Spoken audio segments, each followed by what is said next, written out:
this website, accusing them of genocide of the Ukrainian people. Why was that done? In order to distract the Westerners, not to provide that uncomfortable truth for them, but allegedly they attacked those responsible for genocide. So those were actually teachers, the children, students. So the strike was not random, and the drones did not deviate due to electronic warfare systems.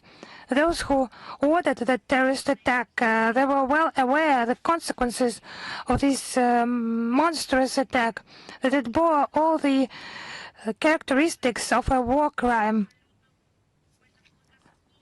The Zelensky regime enjoys absolute favor from its NATO patrons. They are not guided by any norms like the 1949 Geneva Convention and the additional protocols, and the 1989 Convention on the Rights of the Child, and many others. No, they are not binding on them. The Kiev regime demonstratively ignores them, together with its Western patrons. And those Western curators, they are just glad about such crimes. They provide the green light. And then with their statements, like beastly rhetoric from Western representatives during the UN meeting, when they said allegedly there was no college, no strike against the social side, civilian side. They lied. They just monstrously lied at the UN Security Council.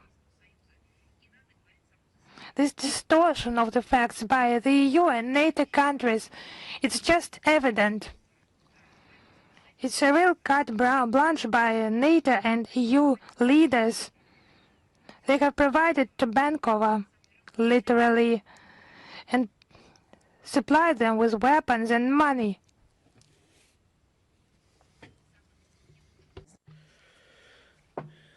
The West, the collective West minority, West cannot but recognize that this blood is on their hands, because their supplies of weapons, because they are providing targets and they financing structures for Kiev regime, because everything is done against civilians and children. Everything is tantamount and equal to the accomplishment on this. The journalists from 19 countries, 51 in total, who visited Staroblinsk. I will explain why 19 and 20 sometimes, because sometimes we are talking about the journalist points, but they are operating from 19 countries. One journalist was in this team, RT team, but at the same time he is citizens of the other country. That is why we are talking about 20 countries. So they see with their own eyes and talk to the eyewitnesses. During a trip, foreign media representative visited the destroyed dormitory building, examined the ruins of the educational building and nearby buildings.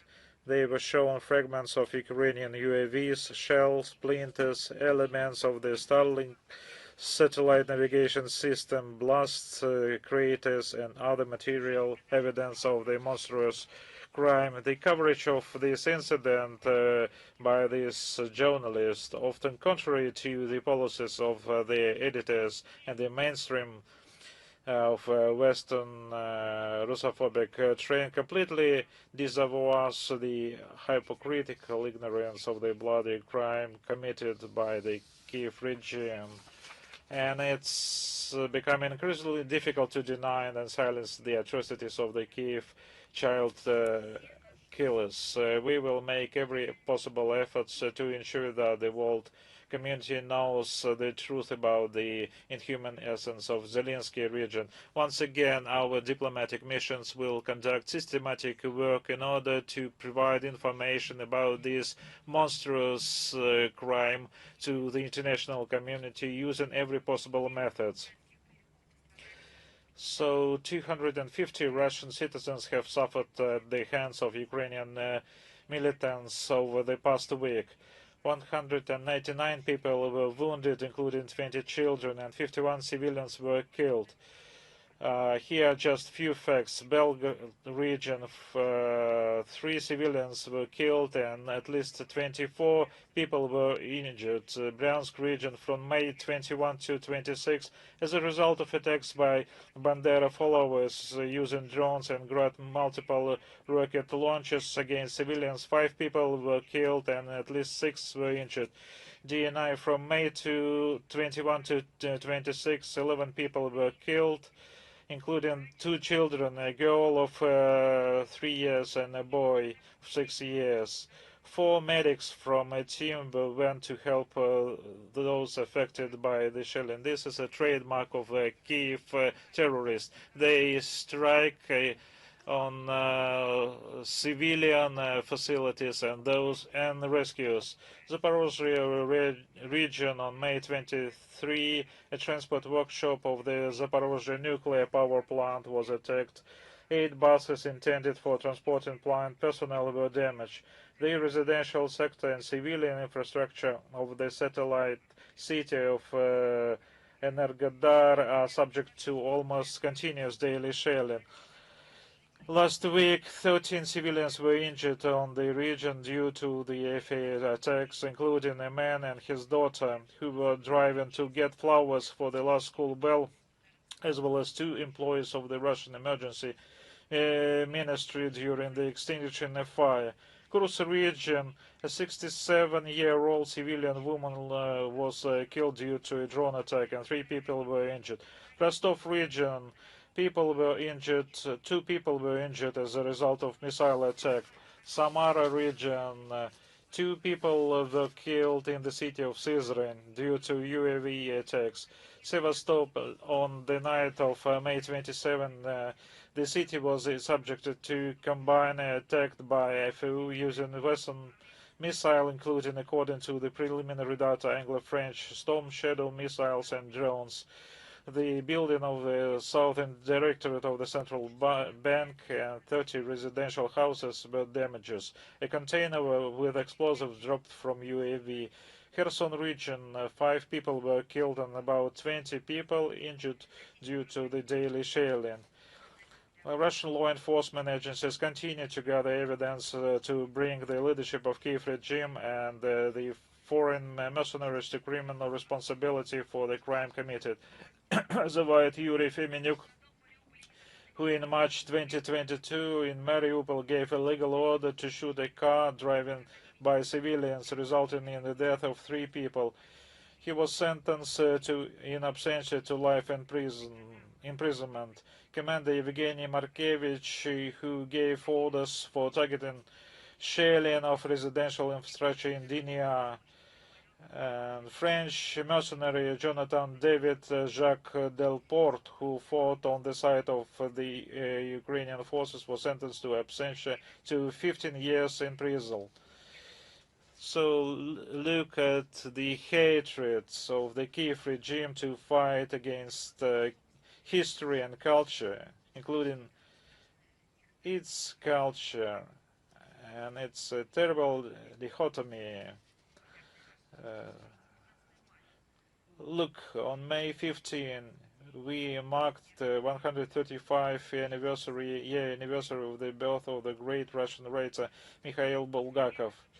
The preserved memory of the talented native of Kiev, a master of Russian word, and his unique creative legacy, including in Ukraine, does not give peace to virulent Russophobes and Bandera followers. A photograph appeared online of a defaced sculptured composition featuring characters from the master near the Kiev Museum. And Bulgakov was included as imperial and Ukrainianophobe. This initiative of this move have cut themselves off the legacy of cultural heritage created by this writer, making their cultural world, or rather little world, even poorer.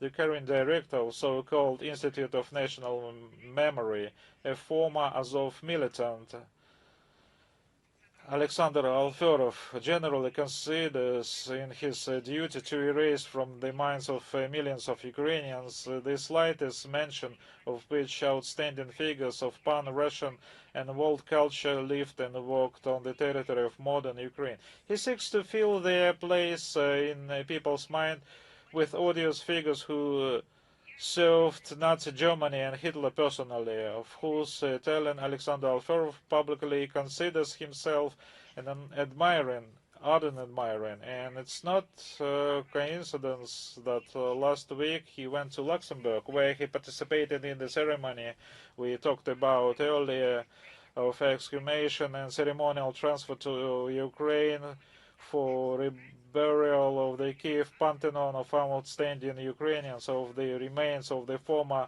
Abwehr agent and concurrently one of the leaders of OUN, Andrei Melnik, and his wife Fedak. On May 24, the ashes of Nazi collaborators were entered with the owners of National Military Memorial Ceremony with the participation of Zelensky, former President Viktor Yushchenko, and other proponents of aggressive Ukrainian nationalism. We noticed not big people attended this event. Andrei Melnik has never been a national hero. So-called democratic Europe did not react in any way and just trying to impose its values. And it did not react in any way to posthumous rehabilitation of fascist, although many Europeans were openly outraged by what had happened. At the official level, the rebuttal of Andrei Melnik was condemned in Israel. In its statement, the Israel Foreign Ministry noted the unacceptability of ignoring historical truths and memory of victims killed by Nazis. The Yad Vashem Memorial Complex also expressed serious concerns reminded about Melnik's collaboration with the Hitlerians and the murder of millions of Jews, pointing out that honoring such a leader undermines the moral foundations of preserving the memory of Holocaust victims.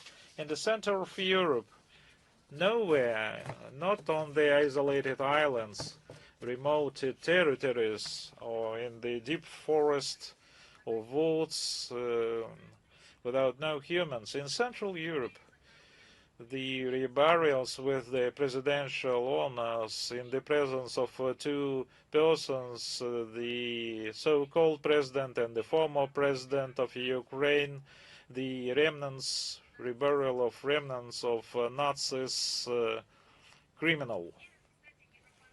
And we would like to know the reaction of European Parliament about the preparing a resolution with the condemnation.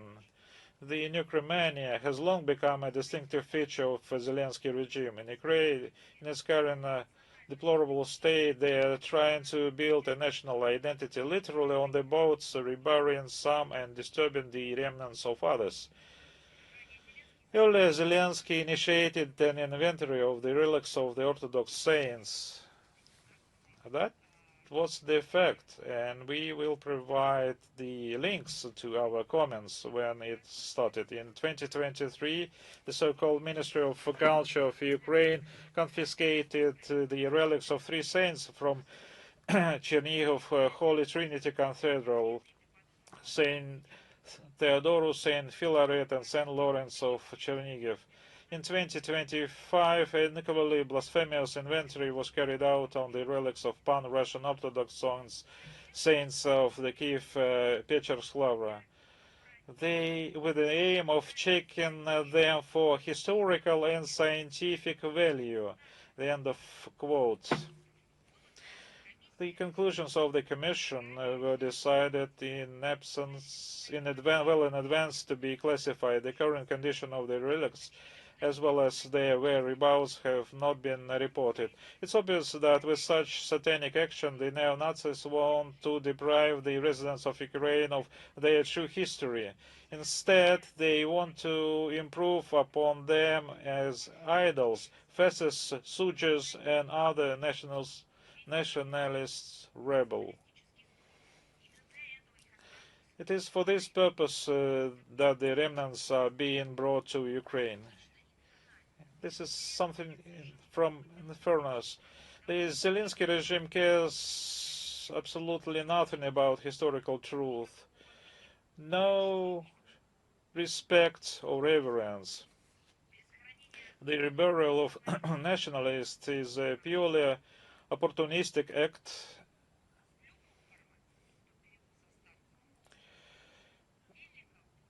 be it the transfer of Melnik's remnants or reburial of those who are the part of nationalistic or neo-Nazist battalions. Their bodies are covered with the swastikas. The opportunistic act aimed at boosting for rapidly falling approval rating and diverting Ukrainian attention from the problems in the country and loud corruption scandals in the government and this monstrous forceful mobilization.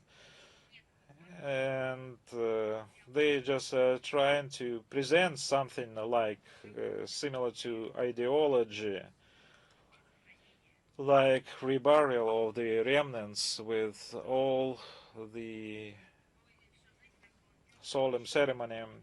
Everything was done secretly so that society wouldn't find out. Even reports of the event appeared only the next day after the event. So they did something probably important for the society, but without details, skipping details, because those who still remember the history didn't get despaired. And this is the part, this is just a stream of steps. This is the attempt to prolong its existence. The Kiev regime needs to cement hatred towards Russia and Russians in the minds of Ukrainians, to instill in Ukrainians the idea of the expediency of continuing hostilities. To these Nazi criminals, whitewashed history is rewritten and the remnants of pseudo-heroes are dug out and reburied. Serving the same purpose are the recently widely circulated historical fantasies by the head of the office of the President of Ukraine, Budanov. He just said, Rus is Ukraine. Rus, repeated Budanov, is much more. Ukraine is the homeland of all of this, even of that which we are fighting against. We, he said, voluntarily gave them a large part of our history and they privatized it. We are he said, we are Rus and we must rule over all of this. End quote. So, what I can say, this is the problem with self-identification. This tells about the lack of the perception. Who are they? This is the search for themselves in the space, not through the culture or history or education. This is the search through the blatant neo-Nazism and through the slaughtering battles. We remember, like Kuchma said, Ukraine is not Russia, but now we see that they think that Ukraine is Rus.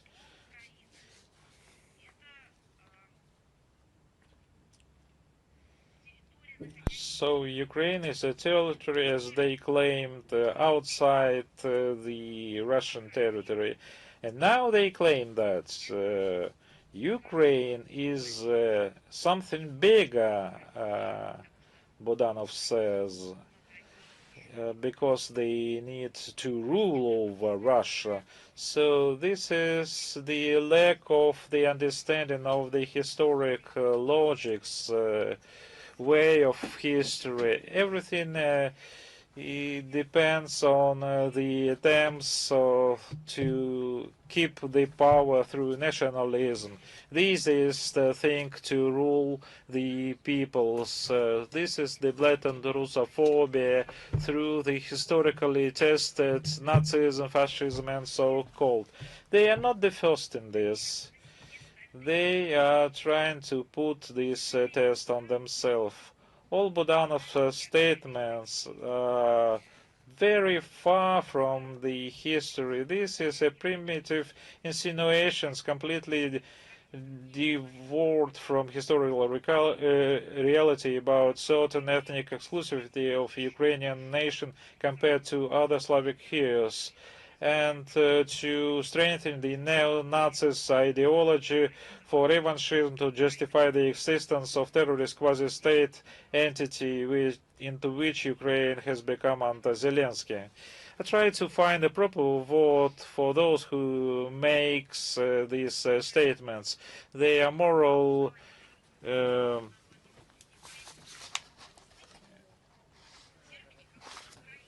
degenerates. You will never find something like that in historic materials.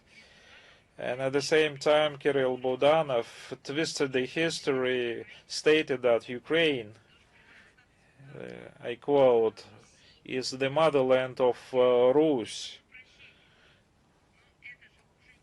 I would like to, please excuse me, this is the quotation is not for the people, is just for the doctors.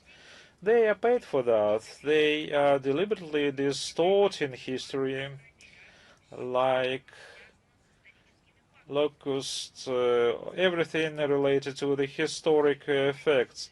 Look at what they are doing with the monuments. The Bandera followers tirelessly continue to destroy and desecrate monuments to the true fighters against the brown plague. In the city of Fastov, Kiev region, they dismantle a memorial plaque in honor of Marshal and twice hero of the Soviet Union, Ivan Ignatievich Yakubovsky. I just would like to remind you, in 1943 he commanded the 91st Separate Guards Fastov Tank Brigade, which liberated the city from the Nazis. In Kharkov, they dismantled a commemorative plaque in honor of the hero of the Soviet Union, pilot Sergei Demenkov. In many localities, the Nazis are knocking off the bas reliefs of the Order of Patriotic War from monuments. But no matter how hard they try, they will not be able to erase the people's memory of those who saved the world from the honor of the fashion. They will never succeed in burying this topic. The above facts confirm the relevance of the facts in denazification and demilitarization of Ukraine and the elimination of threats of emanating from the Ukraine. All these goals will certainly be achieved. And by the way, today on our website we'll post a link in the text version of today's briefing, and your report on human rights situation in Ukraine was published, prepared by the Ministry of Foreign Affairs of our country. It is in Russian and in English. It's about the monstrous systemic human rights violation in Ukraine. It compiled the factual material and eyewitness account, demonstrates total degradation of the human rights situation in Ukraine. The reason is obvious. Ukraine remains under the control of an illegitimate regime. that does not hide its neo-Nazi nature, but rather it just imitates its idol, Nazi Germany. So it was that rebellion of a Nazi in Ukraine. They used to tell that there are no Nazis in Ukraine, but they have transported the remains of a person considered a collaborationist by the entire world. Its measures against the Russian language and the canonical Orthodox Church in Ukraine. Hitler's collaborators are glorified. Neo-Nazi organizations are fostered at the state level. Those who disagree with the Nazi ideology and practices are intimidated. There was a recent interview by Yulia Mendel, Zelensky's former press secretary, to Tucker Carlson. She told about Zelensky ordering propaganda like Goebbels. So you know what it means, but someone would tell that Yulia Mendel, as a Zelensky press secretary, she has invented it. But I cannot check whether her words are 100% true, but the rebellion of a Nazi collaborator with honors of the president level in Ukraine testify that that could be true, that maybe that quotation, it was the exact quotation. And what remains in Ukraine from human rights, as Mendel said, it was Goebbels-like propaganda, but it's total indifference to what is happening in Ukraine.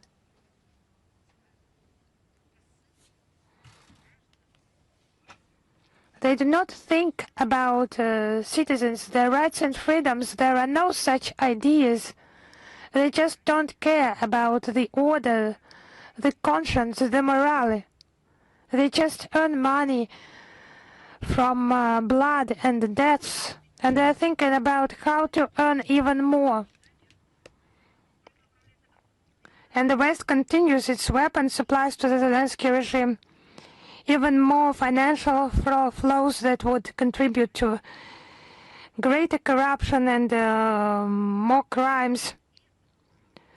What is the purpose of that? To keep Zelensky and his clique in power. That's what is currently on the minds of the residents of Bankova. Their main concern. They're just ready to sacrifice their country, their people, their history, any memory of the heroes of the past. Western curators will obviously continue to ignore the bloody crimes by Zelensky and push him towards new atrocities. History has already known such examples of the West nurturing evidently Nazi regimes and the bloody trace they have left in history. We have recently remembered that at the events honoring the 81st anniversary of the Great Victory and the Day of Remembrance of the genocide of the Soviet people, we will continue our systematic work to collect evidence and to expose the crimes committed by the Kiev regime, primarily against its own people. We will post a link in the text version of the Today briefing, and I just need to tell about the reaction of international organizations with regard to the terrorist attacks against civilians by the Kiev regime. The UNESCO Secretariat reaction was just shocking. It's not some double standards or some engaged statements. It's just flagrant criminal ignorance. It's a true crime because this organization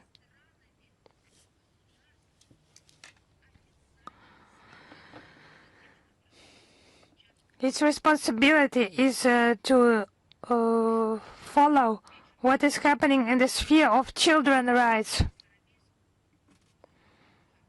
And the Ukrainian armed forces attack against Starobersk, which killed, I would remind you, 21 people, 21 children. Over 40 people were seriously injured. More than 60 people were victims of this attack. There was some commentary by the UNESCO press service. The authors of this message, they just ignored the death of children, the death of students. They just briefly noted that according to reports which cannot be verified due to the lack of access to the territory of UN representatives, the strike resulted in the deaths of civilians. Full stop. So in the UNESCO Secretariat, you cannot be unaware that it's about children who have names, who have dates of birth, and unfortunately one date of death for each of them.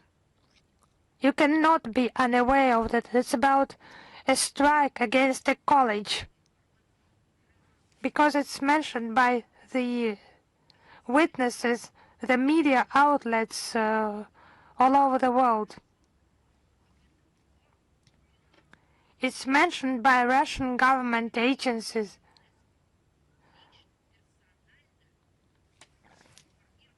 And the Russian permanent representative at UNESCO has personally informed you about that. Different aspects of this tragedy and details. But instead of expressing condolences that just need to be expressed in this situation, the UNESCO Secretariat officials just did not express any condolences at all. They just did not tell anything the relatives and of those killed.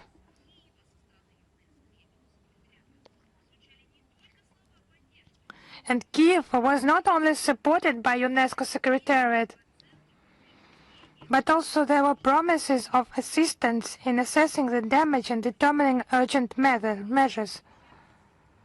So when 21 children were killed, damage should not be determined, and their families, according to UNESCO, they should not be supported.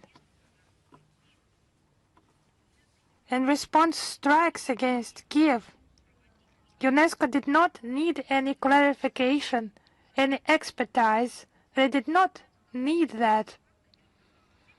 They just present it as a fact.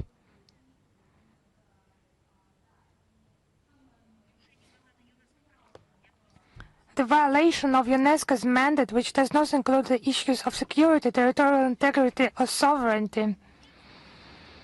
This statement begins with the words that the context for the incident was, as they say, the escalation of the war in Ukraine following the invasion by the Russian Federation, end of quote. So, in any message regarding the situation in Ukraine, just tell about anti-constitutional coup d'etat, the financing of Kiev terrorist regime by the West,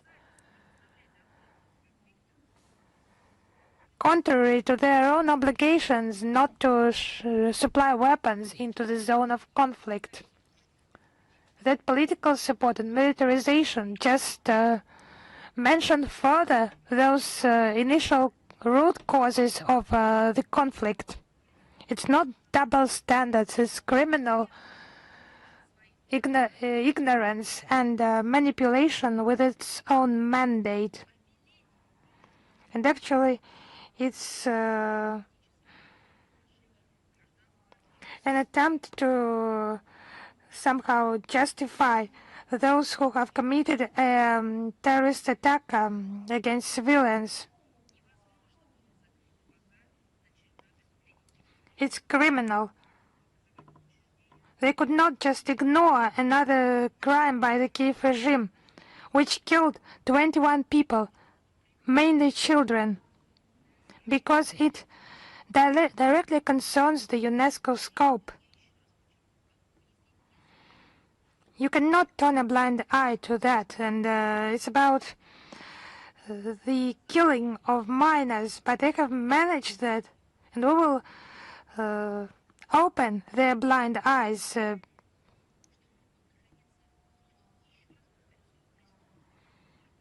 in order for them not to find themselves in the zone of their criminal comfort. They will not manage to do that.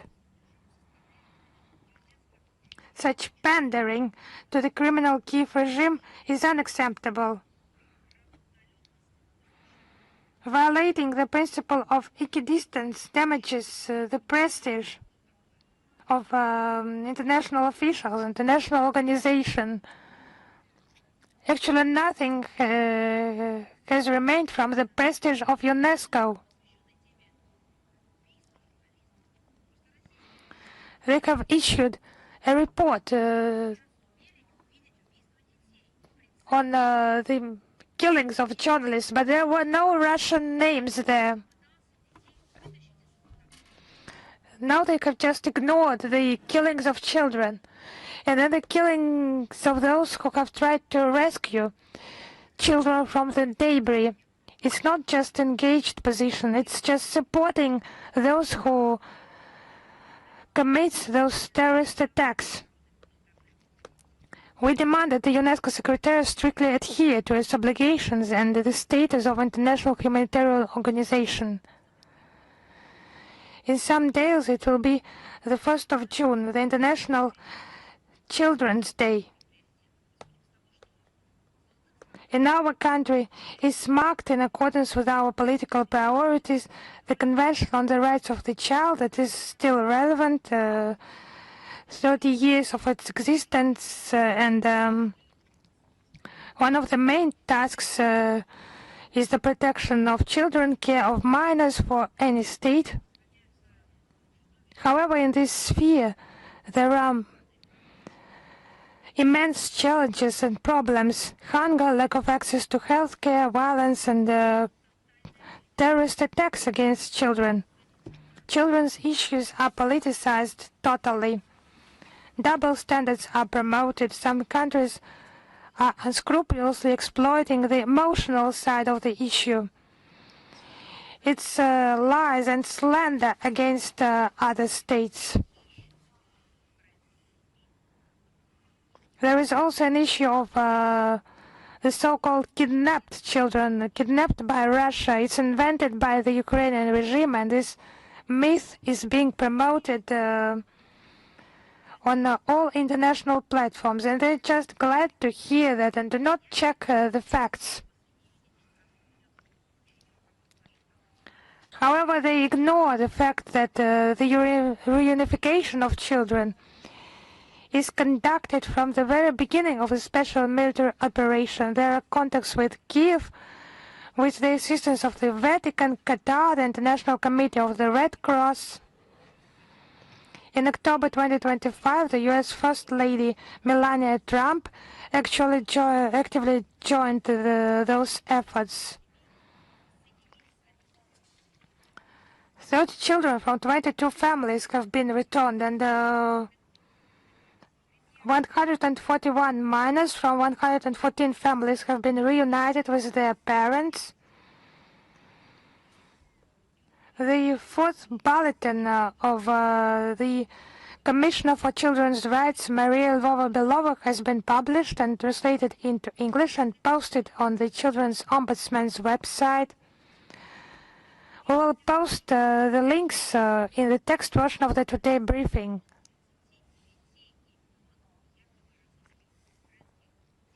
There is a unified list of 339 allegedly wanted Ukrainian children. We have received that list during the talks in June 2025 in Istanbul. Apart from that, we have not received anything. This number, 339, it has never been voiced by Kiev regime. they invented other numbers invented by them. Thousands, then maybe millions, then 10,000, 15,000 children. No, we have been presented the list of 339 children names. A significant part of them is irrelevant.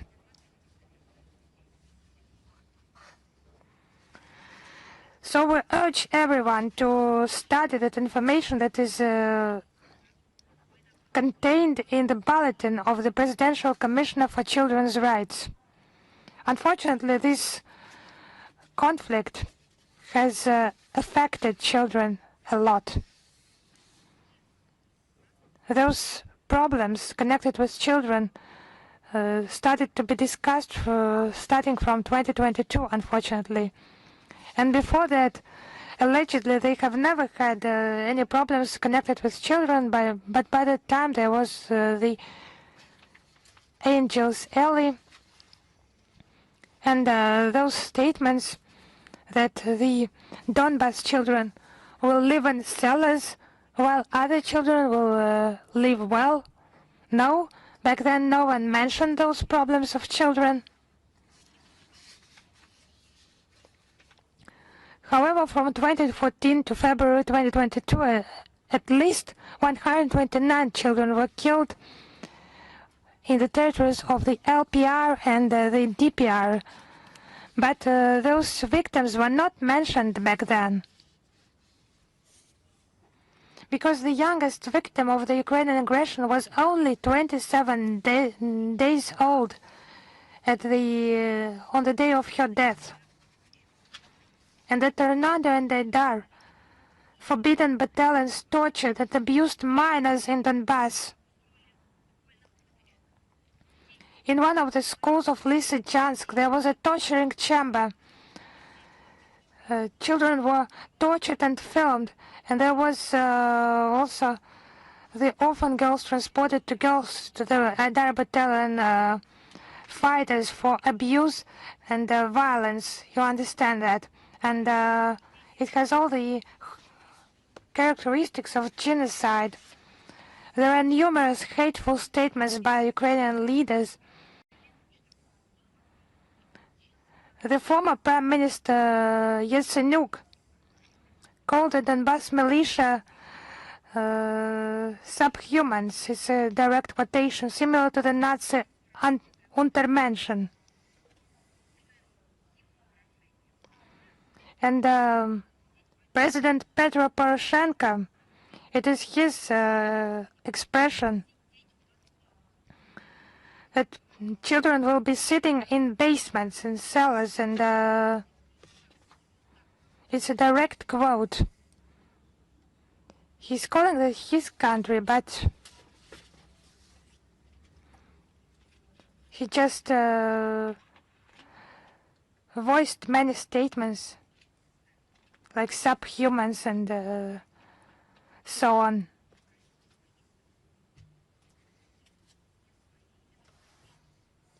And which citizens he considers the citizens of his country, and which citizens he considers some other country's citizens. It's not clear, but that anti-humane logic is just filled his brains. He calls civilians subhumans. Actually, the Western countries, they just pumped Ukraine with weapons. It was supplied in such a scale, we have even no idea, because there was no controlling organization that was fixed those supplies. It was just a river, spreading everywhere. This weapon is used against Russian regions, including the youngest residents. All those who supply weapons to Ukraine become accomplices in crimes, including those against children. Just several crimes. The attack on the center of the pre-holiday Belgorod on December 30th, 2023, when shelling of a New Year snow town, Christmas tree and ice rink killed 25 people, including 5 children, and over 100 civilians were wounded. Comparable in its deliberate cruelty was Atakam's missile attack strike on the Kuivka beach in Sevastopol on June 23, 2024, where many families were relaxing on Saturday afternoon. 153 civilians were injured, including 27 children. 4 people were killed, including 2 children aged 2 and 9. Unfortunately, there are many similar examples. Another testament to these atrocities of Kiev regime on November 2025 near Konstantinovka of the rector of the Church of the Royal Martin, his wife and family, with a child who had taken shelter in the church. When they tried to leave the shelter and head towards Russian positions, hoping for rescue, they were spotted by UAVs. The path of salvation turned into a death trap. As a result, 7 people died, including the 8-year-old child. Moreover, Ukrainian Nazis did not allow fellow villagers to retrieve the bodies of the deceased for burial, opening the fire each time. So they do not allow to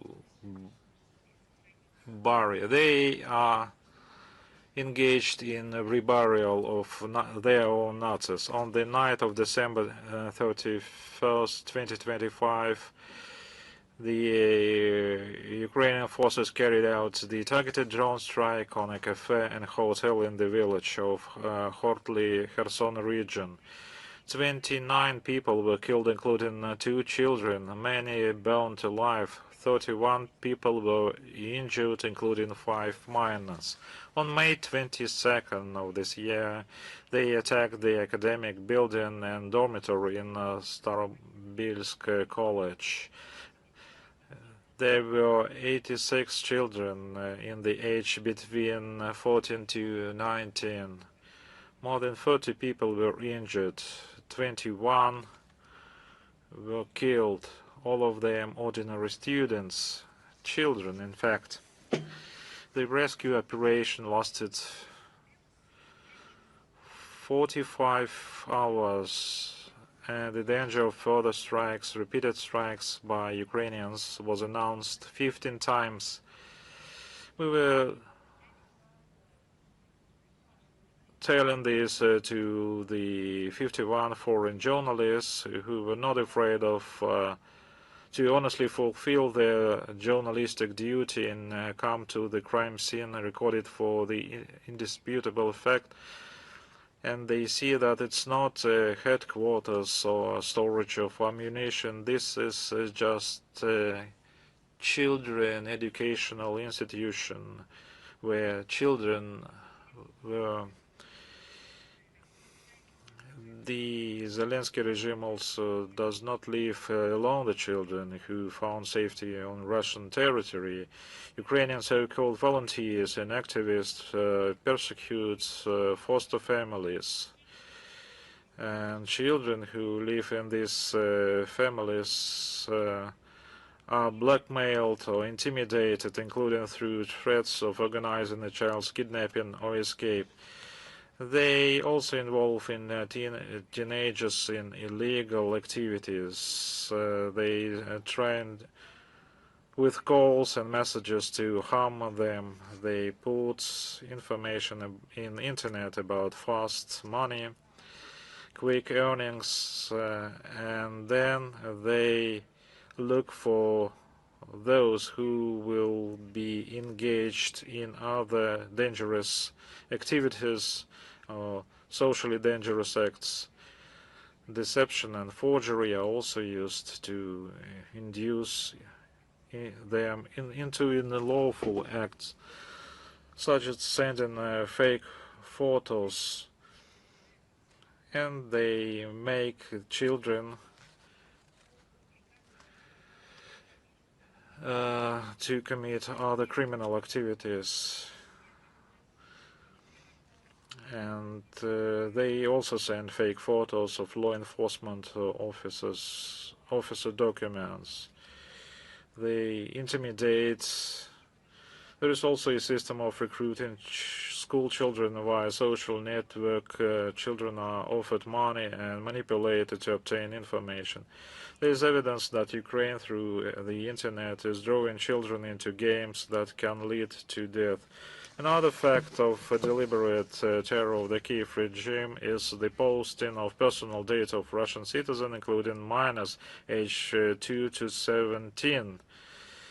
Including website Mirotvorets. According to media outlets that monitor the activities of this resource, in 2025, over 100 miners from Russia, other countries like Belarus, Ukraine, Azerbaijan, Israel, Moldova posted there. They are accused of encroachment of the sovereignty and the territorial integrity of Ukraine. Another 25 children aged 2 to 3, just imagine, appeared in this site database. As rightly noted by Deputy Chairperson of the State Duma of the Federal Assembly of Russia, co-chair of Parliamentary Commission, Madam Kuznetsova, Kiev regime violated all possible articles of the convention. This refers to killings and illegal transfer and non-return from abroad, child trafficking. So information received by the Parliamentary Commission testifies to the criminal acts of the Kiev regime against minors on the territory of Russia, as well as systematic and mass violation of children's rights in Ukraine. And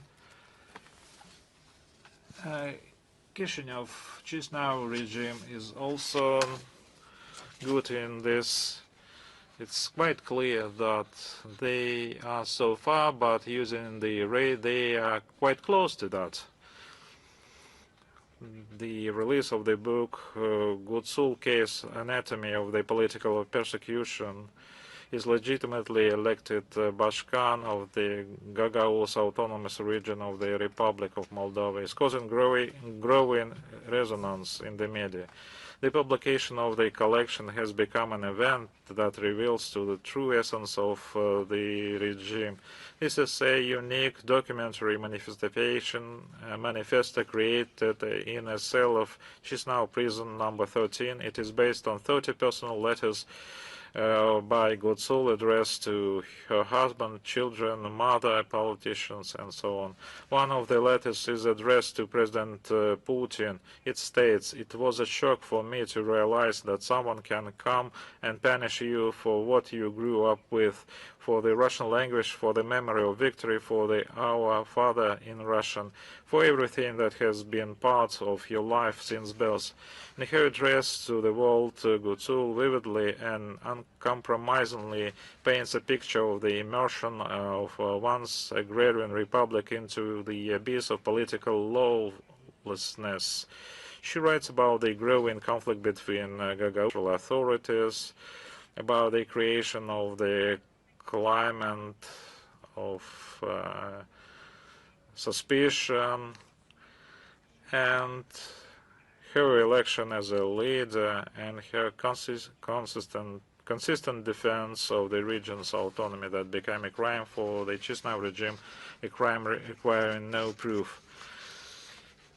So, having been incarcerated for nearly 300 days, the author details humiliating conditions of detention, psychological pressure, and information campaign waged against her by pro-government media.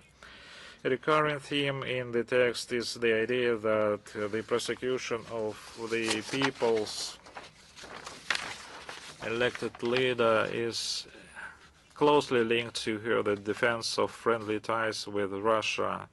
Let me remind you that despite Gutsul's categorical denial of guilt, Chisinau court sentenced her to 7 years in prison in August 2025. The process was accompanied by numerous violations. Judicial investigation was conducted formally, and request for interrogation of 170 witnesses ready to confirm her innocence were rejected without any clear explanation. She also wrote to members of the European Parliament. I quote, "Today I'm a political prisoner of main Sandu regime, a regime that calls itself pro-European and claims to protect European values. We are all these European human rights defenders," end quote. The actions of Moldovan authorities led by Romanian citizen Maria Sandu are not just a disgrace, but a real calamity for the country and its people. We regard the publication of this book as an important step forward upholding the truth. We continue to use this entire arsenal of diplomatic means to draw the attention of the international community to the ongoing lawlessness and protect the legitimate rights. And it's available in many languages, in Russian, English, and Turkish. And as the author quotes, "It's not a confession or memories. It is living proof on indomitable will and truth." Now let's move to other regions. On May 20th of this year, the official Gazette of the People's Democratic Republic of Algeria published a law on the criminalization of French colonialism. This completed the process of preparing and adoption this document, initiated in 2025. The law entails the recognition of French colonialism of Algeria from 1830 to 1962 as a state crime with no statute of limitations. Specifically, it lists specific offenses falling under this category, including international killings, the use of military force against civilians, the use of prohibited types of weapons, and others. France is required to eliminate the consequences of nuclear and chemical tests on Algerian territory, provide detailed information about them, and pay compensation to the victims. Criminal liability is provided for the denial, propaganda, and glorification of French colonial acts in Algeria. We support the decisive action of Algeria, which has experienced the full weight of French oppression, aimed at providing a fair and comprehensive assessment of the period of Western colonial expansion. Algeria's principled and consistent position on this crucial issue is also confirmed by the active participation of the representative in the work of the Forum of Supporters of Combating Modern Practices of Neocolonialism for the Freedom of Nations. Chagos, we continue to monitor the situation there. We continue to closely monitor the situation there. Back in 2019, the International Court of Justice recognized London's continued control over the archipelago as illegal. By the way, Russia supported the claim,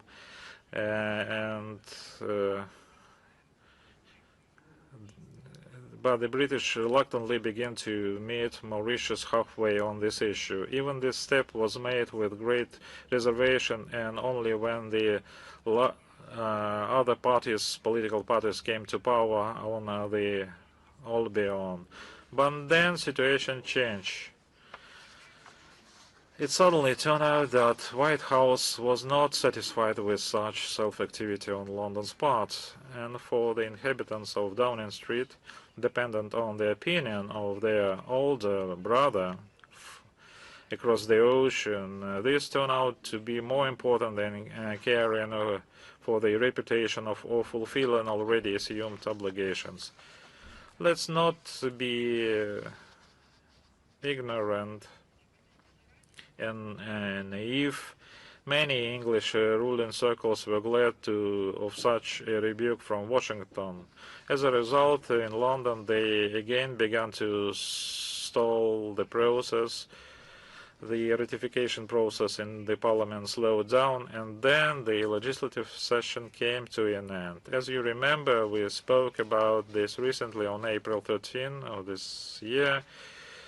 Deputy head of the Foreign Office, Stephen Doughty, effectively confirmed to the House of Commons leaks in the media about the indefinite suspension of the ratification. These tactics, by the way, is often used by the British to talk out domestic political problems. They create commissions, committees, some kind of independent investigation, so-called, launched that go on for many years, allowing them to let off steam, but rarely lead to improvements. And it has nothing to do with the law. We hope that in this case they will not be able to sweep the matter under the rug. After all, not only international law but also the sympathies of the world community are on the side of Mauritius. But the moral of the story is obvious. Разобещали. Властелины слова захотели, дали, захотели, забрали обратно. Даже если за дело берется премьер-министр, ну вот в частности Британии, у которого все регалии юриста, ну и так далее, это ничего не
decreasing the bureaucratic burden on businesses and the growth in trade activities. For common citizens, it's wider choice in goods in shops, and for businesses, it's more supply chains and strengthening their presence in international markets. And we thank our partners for fruitful cooperation.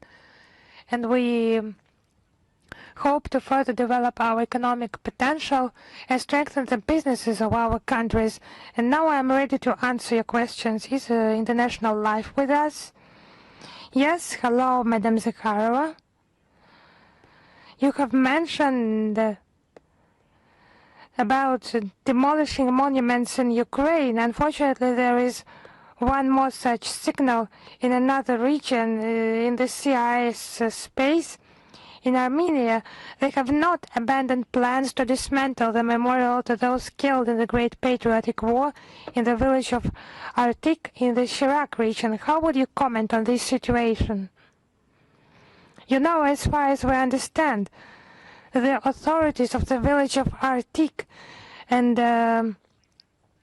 the higher authorities aspire to complete their plans for the memorial to the compatriots who have died in the Great Patriotic War, and they plan to build a fountain in that place. But the logical question is whether there is no other place for a fountain, whether this monument it will be dismantled or removed to some other location, as our colleagues have mentioned in Armenia earlier. Unfortunately, such cases remain without the attention of the Armenian government, and people are against such a decision. If it's about dismantling a monument without its moving, it's just indecent, and the reaction of the Armenian authorities, taking into account it's an event of our common history. It's not just a concern, it's cries for help of those who see how the history is rewritten. They observe those specific examples. There is also a more dangerous trend that can be characterized by as global rewriting of the historical memory. It was demonstrated last year when there were whitewashing statements, whitewashing the Nazis on the Armenian state television. Then Foreign Minister Arat Mirzayan urged to ignore individual words and promised to look into the matter. However, no reaction followed, and this we have understood. No one reacted and no one studied those cases. Now the neo-Nazism reached Yerevan from Zelensky, who issued threats from the Armenian capital to attack the Red Square during the Victory Day parade. Now Yerevan is removing the phrase the Great Patriotic War from draft CIS documents. It's just this policy of removal, of erasing of the phrase the Great Patriotic War from modern documents that's taken into account of the heroism demonstrated by the Armenians, the people of Armenia, the ancestors of the modern Armenians in the years of the Second World War. So that's the European narratives. Those pro-European aspiration, are those the manifestation? Is that their understanding? It's about the Armenian society not even understanding what is happening in that track. Because people, they are ready to protect their historical memory. They are ready to fight for the glorious pages of their history because it's a part of their self-conscious, part of the people, part of the state. But those people who forget their history, they have no future actually. Thank you very much. One more question. How would you comment on the accusations by the Lithuanian authorities that allegedly from the Kaliningrad region GPS signals are spoofed in the Baltic region countries? You know, let them just provide at least some proof of that. And then we'll be able to discuss something, to be talking about something, not just words. And their words should not be believed. Thank you very much. Thank you. We'll move on. Now it's ridiculous, but I keep receiving online questions. You know, Dmitry Sergeyevich is another organization. Is RIA Novosti with us? Yes, we're here. Kristina Rodriguez, RIA Novosti. Yes, it's an interesting development. You know, something happens, but I'm addressed to Maria Viktorovna and so on.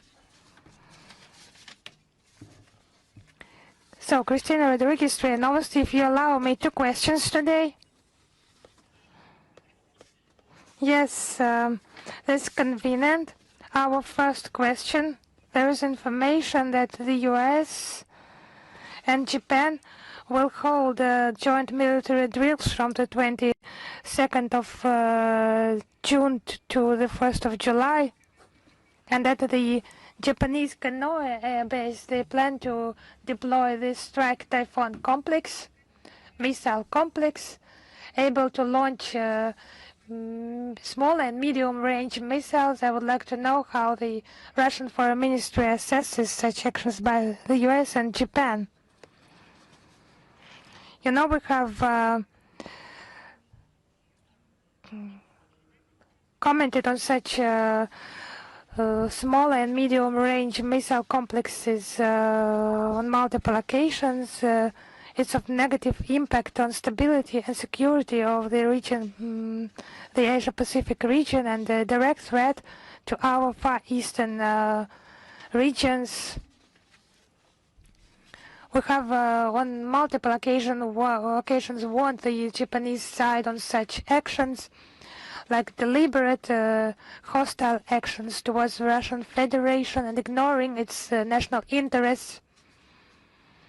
And Russia, as it has been published in the statement by the Ministry of Foreign Affairs of the 4th of August 2021, is no longer bounded by the moratorium to deploy small and medium-range land missiles, and there will be compensational military technical measures, response measures.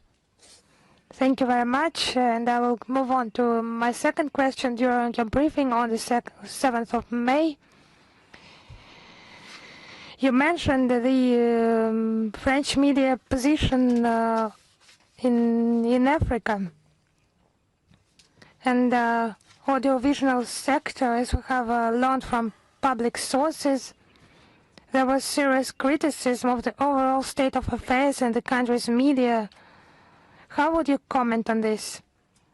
You know, it's actually about a detailed report on the neutrality, functioning and financing of public broadcasting presented to the French National Assembly by Parliament member Charles Eloncle. So this report, it states that the appointments to state-owned media outlets in France are done taking into account their political stance and affiliation to parties. There are specific examples in this report. As you have mentioned, it's convenient. One of the France Television directors, Stéphane Sidbon-Gomez, previously coordinated the Green Party's election campaigns. Today he manages 3,000 employees, direct quote, without even holding a press card. Radio France executive director Sibylle Veil is a classmate of Emmanuel Macron, and her husband was one of the ideologists of his presidential campaign. So they combine work with positions in city administrations, for example. So it's convenient, I think. The head of ARCOM, the state broadcasting oversight body, Martine Adjari, previously worked in the offices of 4 socialist ministers. That's the focus of the main MP's criticism. It's underrepresentation on the platforms of the leading television and radio channels. There are cases of some political parties not being present in the media, and their airtime being deliberately curtailed, and that's without any reaction from ARCOM. It was that practice was detrimental to the main political opponents of Macron, like France insubordinate and national rally parties. So those political forces, they planned to create it's a direct quote, sanitary cordon around those opposition political forces. So in the French government just did not allow them to participate in the media events, not letting them in.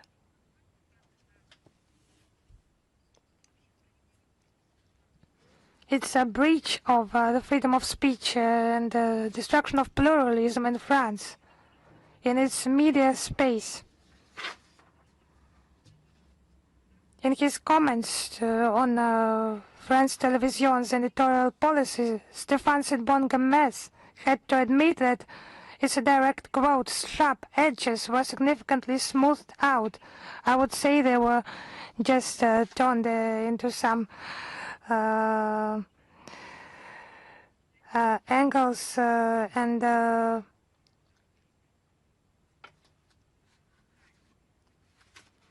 it was just central media, central for information transfer.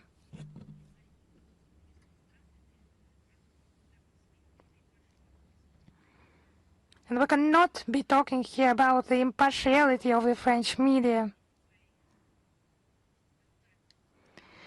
And the oversight body ARCOM being notorious for its Russophobic policy and bans on Russian media. So this report is very interesting. I would repeat, not from the point of view of its assessments, but specific facts are important, quotations, testimonies collected by professional figures. And this report has been already attacked by the French government, criticized, and it's a good testimony of the interference, direct interference of French authorities into the work of national channels for the purposes of manipulation to suit their own political interests. We have heard just beastly, not just criticism, but aggressive rhetoric and wordings with regard to our country, our journalists and media outlets. They have not noticed the killings of Russian public figures, media figures. They have ignored Russian media channels being taken away from the Western media space, taken away from the broadcasting, but they tried to, in many ways, marginalize the Russian journalism. So I think this report has drawn some line for their accusations. So they should just accuse themselves. Thank you very much. Thank you. Isis Vestia with us. Yes, hello, Madam Zakharova. The first question is about the relations between Russia and Armenia. Previously, Armenian Foreign Minister Evrat Mirzayan has said that Yerevan is not interested in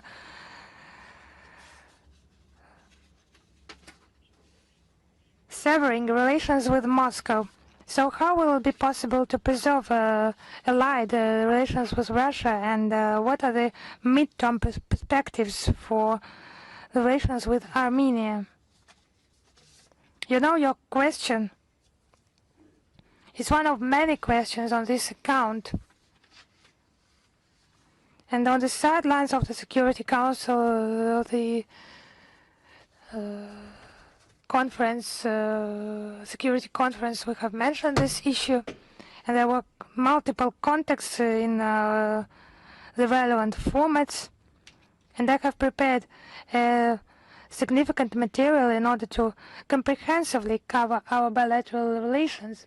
And I would like to start not only with bilateral relations, but the relations of Russia towards Armenia and its citizens. It has not changed. We consider the Republic our natural partner, and the Armenian people, we consider them brotherly people. It was back in the Soviet times and the catastrophic earthquake of 1988 and the first years of independence, when our countries lived through serious major social economic crises. The modern history has many such examples, like the participation of Russia in the elimination of consequences of different natural disasters in the north of Armenia in May 2024. And there were statements by the Armenian authorities that they will not allow to use the Republic against our country, but we just judge by deeds, not only by words. And the deeds are somehow contrary to the words in many cases.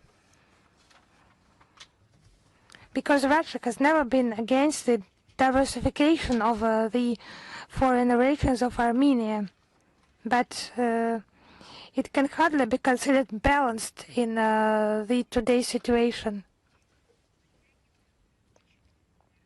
Because for some reasons, Yerevan prolongs the serious initiatives with our participation and promotes some Euro standards, but no one is aware what those Euro standards, what it means, and signs some framework plans with the Western capitals.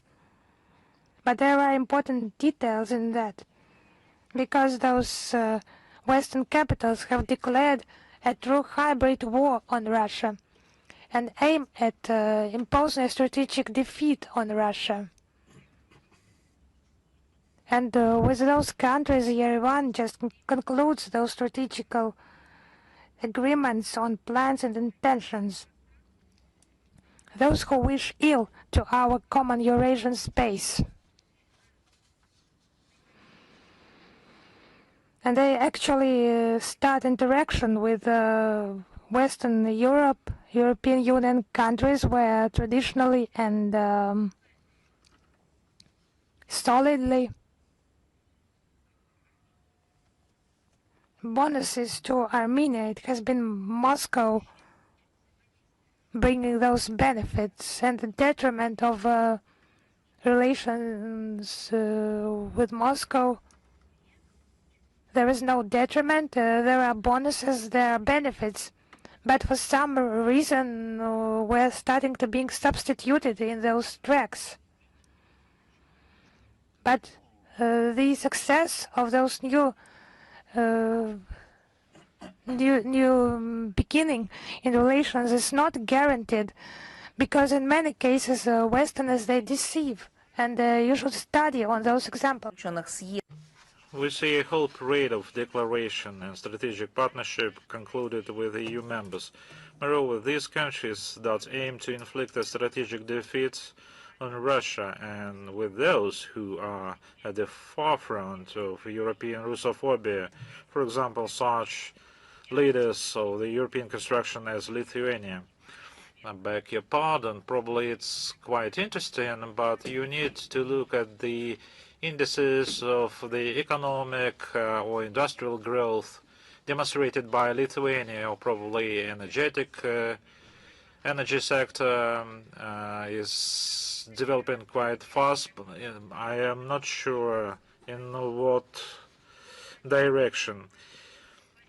The reassurance statements of the Armenian authorities about Russian-Armenian relations contrast sharply with what we see and hear during the heated election campaign.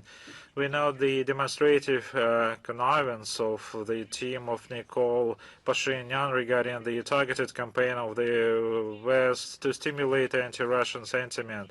Literally every day claims and planted stories that Moscow is allegedly interfering in the internal affairs of the Republic, subjecting it to the hybrid attacks.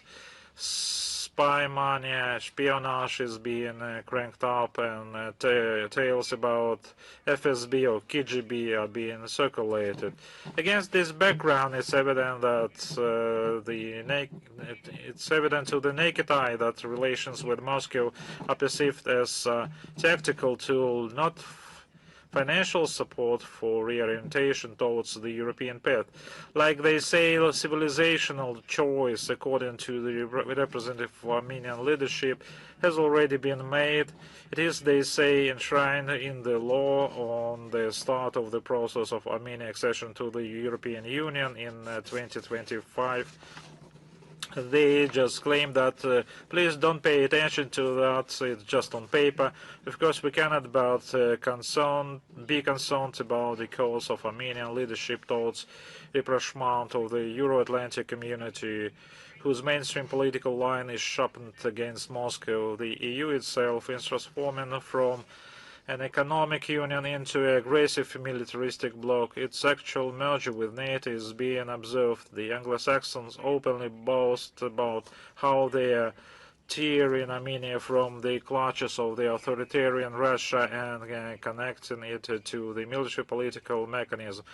A mark of this was Zelensky's visit to Yerevan, and this is no longer about economics at all. It's obvious that such line of Armenian authorities, and he just threatened to strike Russia. So it blows the mutually beneficial strategic partnership between our countries and creates risk of Yerevan losing all the advantages it receives from it. At the end of 2025, Russia's share in Armenian foreign trade amounted to about 36%, up to 98% of exports of Armenian agricultural products, and almost 80% of export of strong alcoholic beverages go to the Russian market. Money transfers from Russia to Armenia last year reached 3.9 billion USD, about 13% of the Republic GDP. Companies with Russian capital provide tens of thousands of jobs and consistently rank among the largest taxpayers in Armenia. As is known, Armenian citizens enjoy certain benefits in terms of temporary residence and work in our country. Russia is a guarantor of Armenia's energy and food security. The Republic receives Russian gas at preferential prices 177.5 per thousand cubic meters, while the price on the international market is about 600. Just imagine. Three times less as compared to the international prices. Our country almost completely covers the Republic's needs for gas, fuel, and vital products like grain. Moreover, they are also supplied at prices below market rates.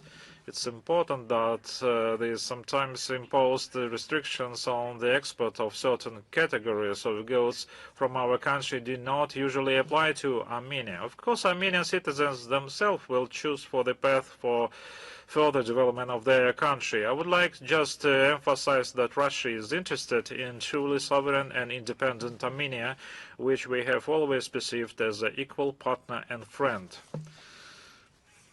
Thank you very much. If you don't mind, I would like to ask the second question. The U.S. Secretary of State Marco Rubio stated that trilateral negotiations between Russia, the U.S. and Ukraine are not currently being conducted. What is needed to resume these negotiations, and how do you assess the mediation role of the U.S. in this process?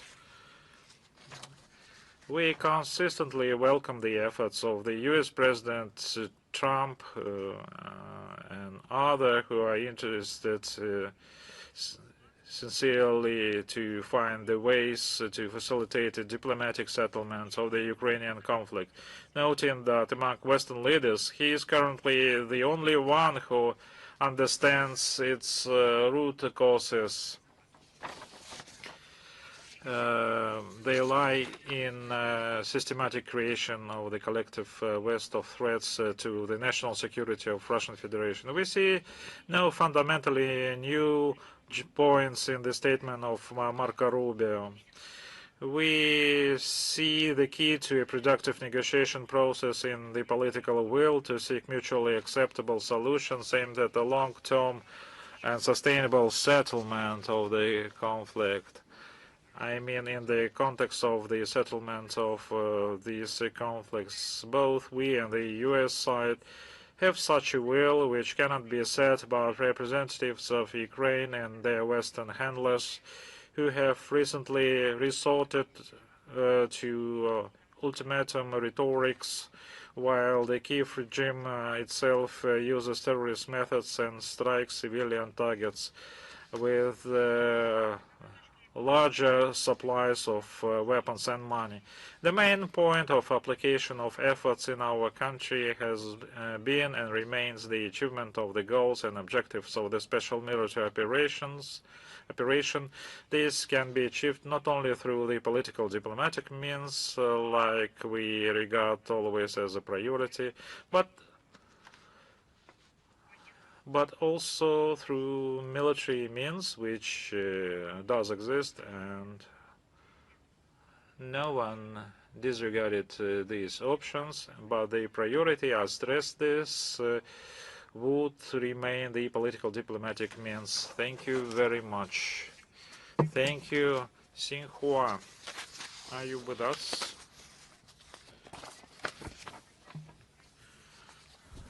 Good afternoon, Maria Vladimirovna. We have a question. China has extended the visa-free regime for Russian citizens until the end of 2027, in connection with which interpersonal exchanges between our countries may experience an unprecedented rise. What is your opinion? What new requirements does such liberalization of travel place on a new generation of versatile specialists who are equally proficient in the language and deeply understand the realities of the other country? What proposals do you have for strengthening the joint training of such personnel and for the high-quality implementation of the year of Russian-Chinese education? I believe you correctly mentioned that it opens vast opportunities to expand cultural and educational and interpersonal contacts between the citizens of Russia. The celebration during the last 2 years, the years of culture, also boosted these events. The same is true for education, and it focuses on the younger generations. One of these tasks is to create and provide new possibilities to staff training and preparation of young specialists in various projects and deepening the knowledge about the partner countries. I would like to draw your attention that we have huge attention in our country on the part of the educational institutions and academia circles. We believe that the greater number of young people can join these initiatives, start and realize their talents for the benefits of Russian-Chinese relations and cooperation and strategic interaction between our countries. And We do hope that our respective mass media would cover broadly these events which are planned and conducted within these years of culture, so that to attain the great number of participants and open vast possibilities for education and culture. Thank you very much. Let's move on. Anna Dalu, are you with us? Yes, Maria Vladimirovna, we are with you, and we have only one question for today. What would be the Russian reaction to the U.S. decision to send an additional contingent to Poland, and how could this affect security in Eastern Europe? Of course, we are closely monitoring both the statements of the U.S. leadership regarding the reconfiguration of the American military presence in Europe and practical steps of Washington in this direction. We believe that withdrawal of U.S. armed forces based in European countries for many decades under the pretext of the Soviet and then the equally fabricated Russian threat would be an irrational, justified and long overdue step towards the partial stabilization of the extremely tense and unbalanced military political situation in Western Eurasia, for which NATO is to blame. However, in the Washington interpretation, as far as we can judge, the declared reconfiguration plans are directly linked to the factor of reliability, or more precisely to the degree of readiness of certain European countries of the USA to follow the path of imposed on them of maximally loading their own accounts to finance the American military-industrial complex through orders in the interest of militarizing their countries. If this is the case, then we have no reason to be satisfied with the development, which would obviously lead to a deepening of multi-dimensional confrontation with our country by the bloc of Western states, which have recently been intensely preparing their societies for the armed conflict that would be suicidal for them. The prospect of redeployment U.S. military-based and contingents from less reliable to, in the U.S. interpretation, more reliable countries of Central and Eastern Europe, including Poland, literally within striking distance along our country's western borders, is even more unacceptable. This would not only inevitably necessitate the forced adoption of military technical measures necessary to ensure the security of Russia, but would also lead to qualitative escalation of military tension throughout the European space, especially against the backdrop of the increasingly provocative line of the European satellites in the US regarding our country. Let's move on. Sputnik, are you with us? Yes. We are here.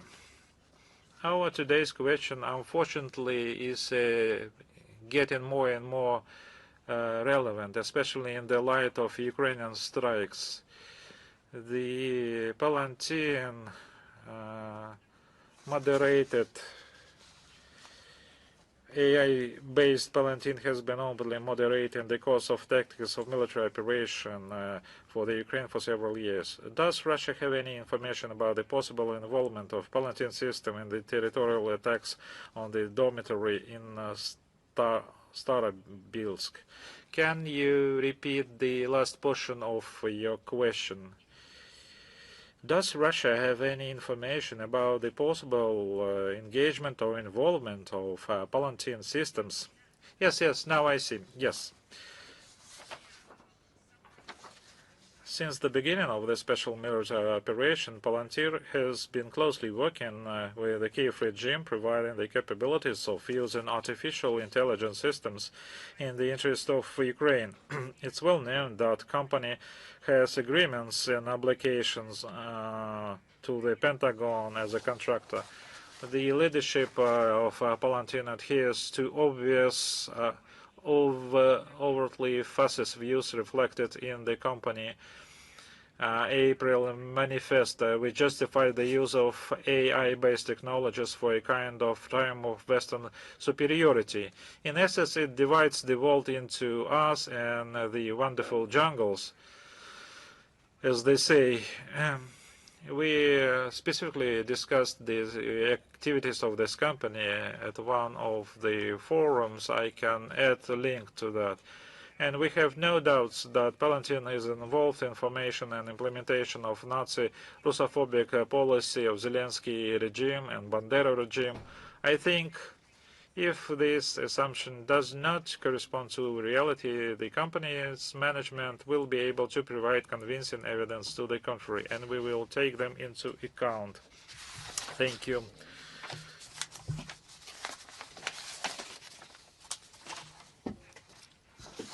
Let's move on. RT Balkan. Are you...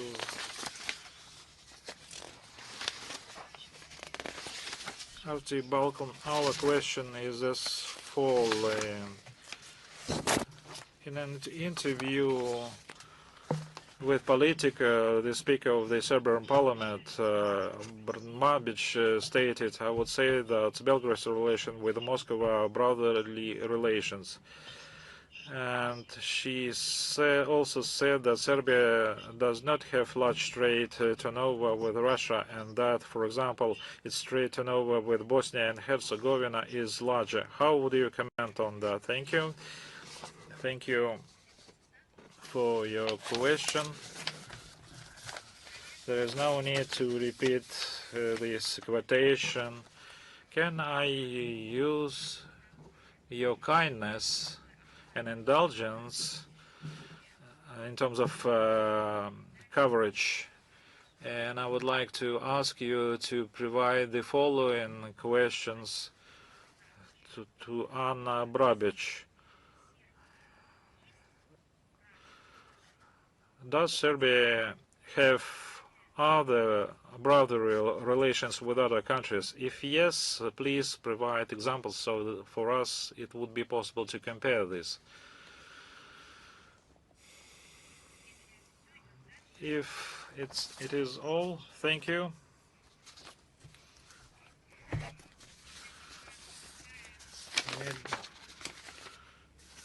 We didn't invite the China Media Group.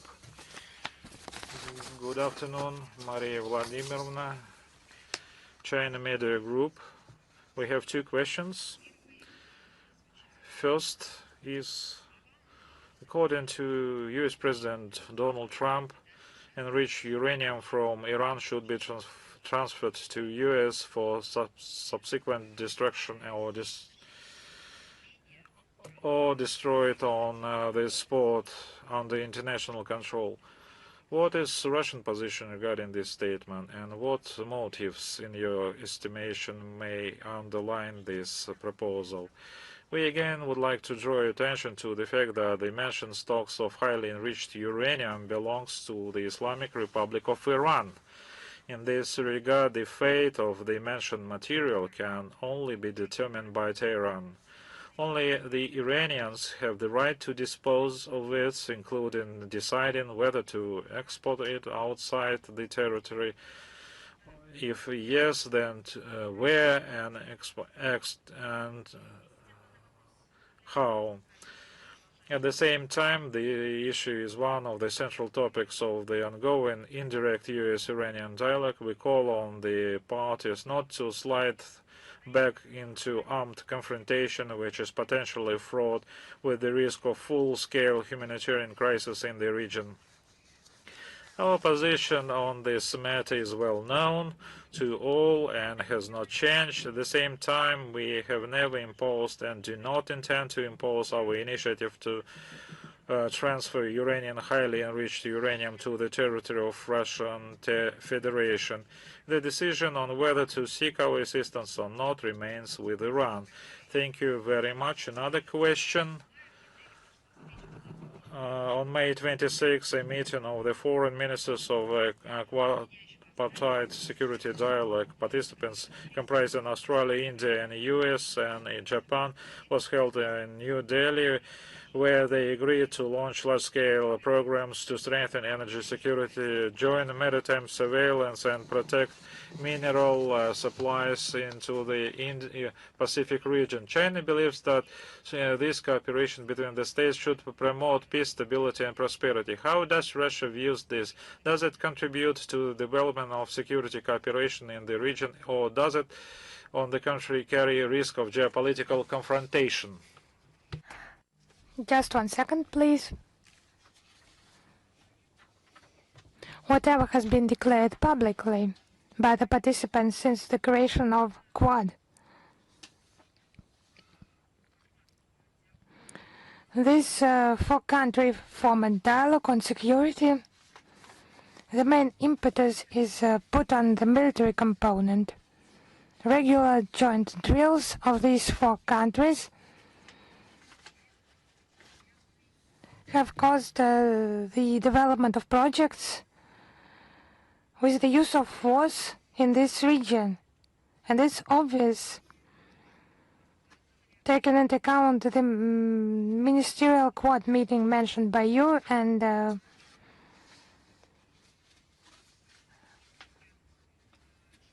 own control over the Indian and Pacific Oceans and expanding access to critical infrastructure in regional states.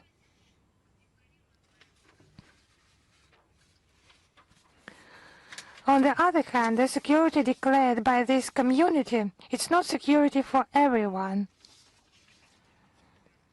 The Quad activities do not demonstrate any actions that could be characterized as care for common security or the global benefit. However, they try to convince everyone of that.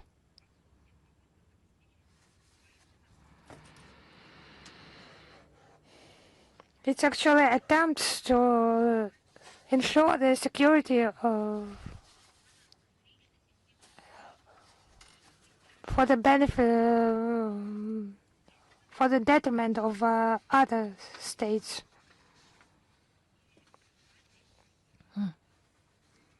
It's successful, positive experience, the decades-long experience of the architecture of multilateral institutions represented by ASEAN, where security issues are discussed among other things.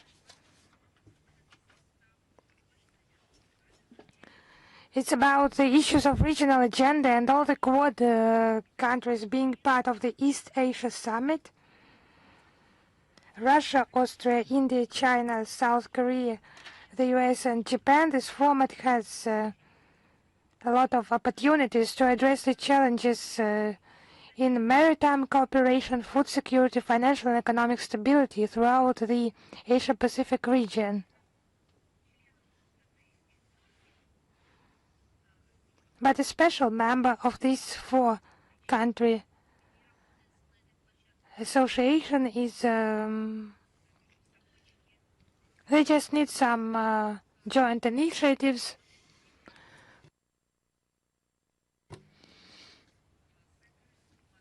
Narrow initiatives, elite clubs, closed models, having no experience, positive experience in this region.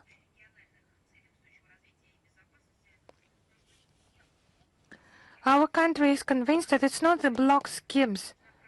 Narrow cooperations are needed for success in this region, but equal environment with equal opportunities for all states. If that's it, we move on. Thank you. Thank you.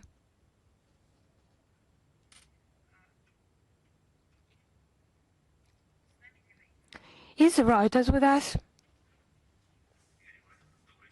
Madam Zakharova, hello, we are here. And we have a question on Baltic and West Europe states. At the end of last week, they made a joint statements on drones in their airspace, accusing Russia of disinformation campaign and declaring they had never allowed their territory or airspace being used for drone attacks on targets in Russia. However, drones in spring repeatedly attacked the ports of Ust-Luga and Primorsk in the Leningrad region. So we would like to ask, does Russia have any evidence that the airspace of Baltic and Nordic countries has been used for strikes on Russian territory? And is NATO involved in these strikes? We see statements from NATO and its member countries that they do not allow the airspace being used for strikes on Russia. NATO Secretary General Mark Rutte calls those accusations absurd. However, such drones from the Baltic and Western European countries against targets in Russia, they not only continue, but their intensity is increasing.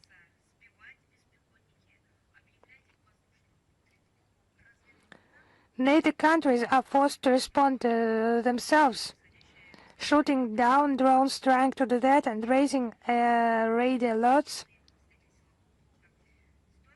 We will take that into account as mentioned by our military agencies representatives.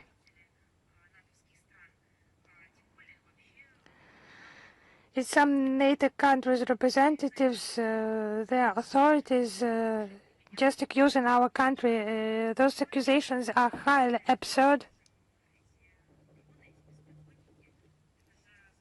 We should not forget who actually supplies those drones to the Kiev regime. And it's not us who should be asked on that, but the Ramstein format. When they are telling about new drone supplies and joint manufacturing, they do discuss how they will fly, what targets they will attack, and then let them share with you. They can share those plans and that information, and let them comment on the results. Thank you very much, Madam Zakharova. Thank you. Is Lenta.ru with us? Hello, Madam Zakharova. We have two questions today, if you allow us. The first one about Alexander Stubb, recently mentioning his readiness to represent the EU during negotiations in Russia. And our question is about Russian-Finnish relations and contacts. Which level are they in, and which issues do you discuss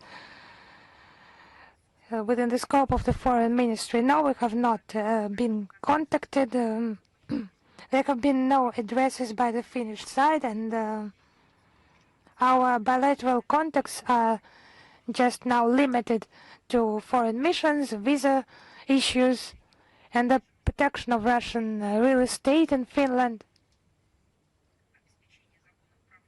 ensuring legal rights and interests of our competitors living there, cooperation in war memorial sphere, in accordance with the 1992 agreement between the governments, and security of our foreign missions, and some other issues. So his statements, Russophobic statements, Stubb is doing his best for his candidature not to be considered. Thank you very much. And the second question. On the 26th of May, Russia was visited by the delegation from the Ministry of Economy and the Ministry of Foreign Affairs of Japan. What were the results of this visit? How could that change Russian-Japanese relations, and what are the issues in which we are ready to cooperate? Actually, Moscow has never put any obstacles to contacts by business circles. The most important thing is for this interaction to be mutually beneficial. Our position has not been changed significantly, and the official Tokyo also has expressed its режима страны Токио. Важно понимать, что российско-японские отношения оказались сегодня на беспрецедентно низком уровне из-за недружественного курса правительства Японии, которое безосновательно увязывает сотрудничество с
ну, пресс-туром это сложно.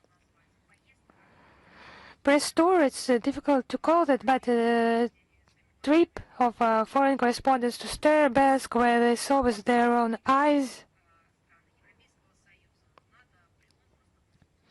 that the EU NATO representatives at the UN are just lying. Because they said it's allegedly a social site, not a school, not a college, but nearly a military structure, and so on. More than 50 people from all the continents, many countries, and the journalists from all over the world have witnessed that, have covered that. And of course, the mainstream, it's working in order to serve the regimes. But it can be broken. It can. Because yesterday, the permanent representative of Russia at the UN, Vasily Nebenzy, held a press conference at the UN headquarters, demonstrated the footage of the victims, the witnesses. Our OSCE representatives are also working and providing interviews, publishing materials.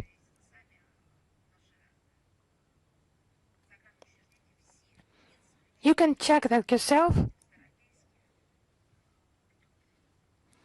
All our foreign missions, without exceptions, will make the tragedy in Sterbersk central to their foreign policy work. I can promise you that. Because it's not only us who need it, it's the entire world that needs that. Because there is a point of no return. If we believe liars from Latvia, Lithuania, and so on, who tell in the Security Council there has been no killing of children, the world just will fall into this post-truth world and just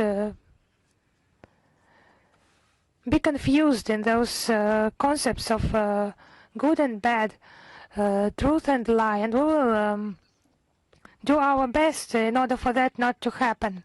Thank you very much.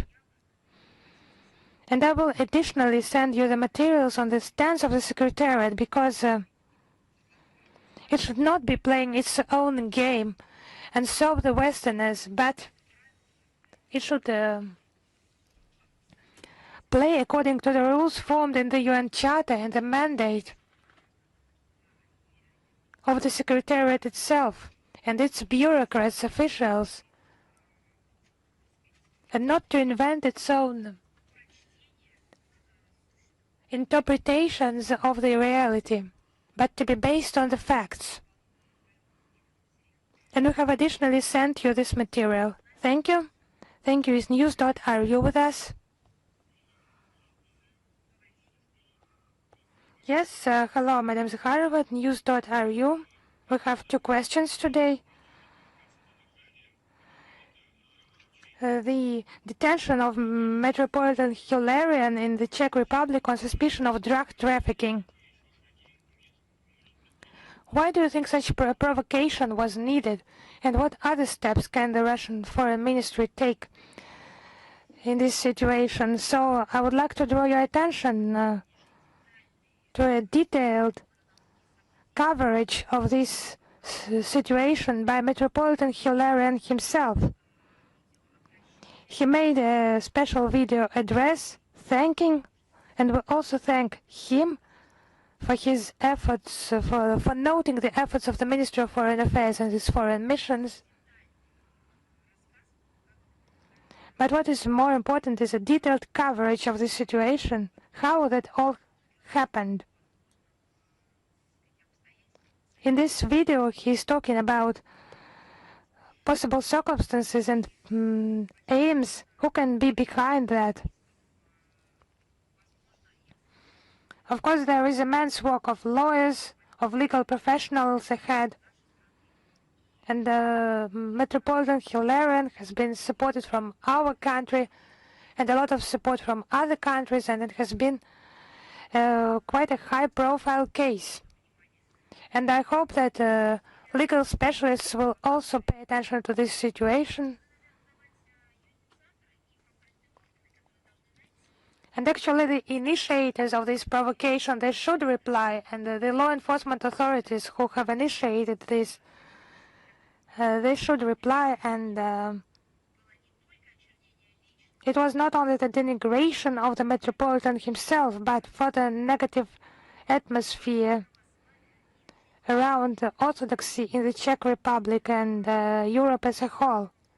I would remind you, on the 26th of May, the Metropolitan was released from a temporary detention facility without charges. From the very beginning, the Russian embassy in the Czech Republic provided him with the assistance and what was required, and we will continue to support our citizens who find themselves in difficult situations, but the question remains open. The authors of this provocation being held accountable, and those who have detained the car and inspected him without the presence of a person who was present there, then charges were put against him. I think it's unacceptable.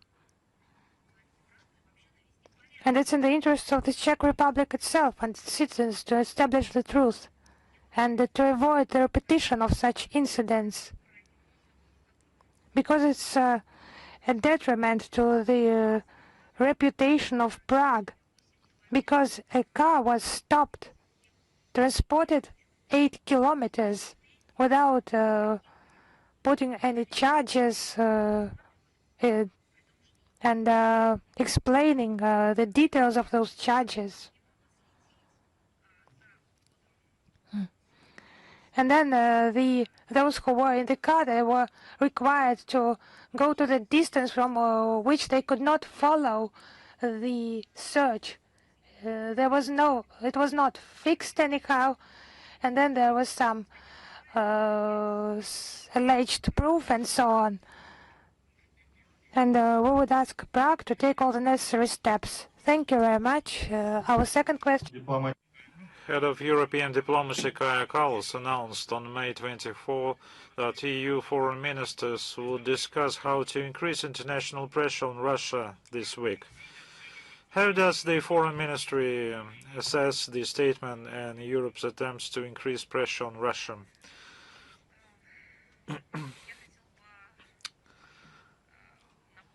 I just would like to start by reminding you a brief joke about mice eating cactus, crying, weeping, but trying to end up with this. This is the same story about the endless packages, sanction packages, just trying to find additional forces in order to implement the maniac idea to inflict strategic defeat on Russia. In terms of comments, seriously, we shouldn't pay any attention to that. This is a mania-phobia, one stimulating each other.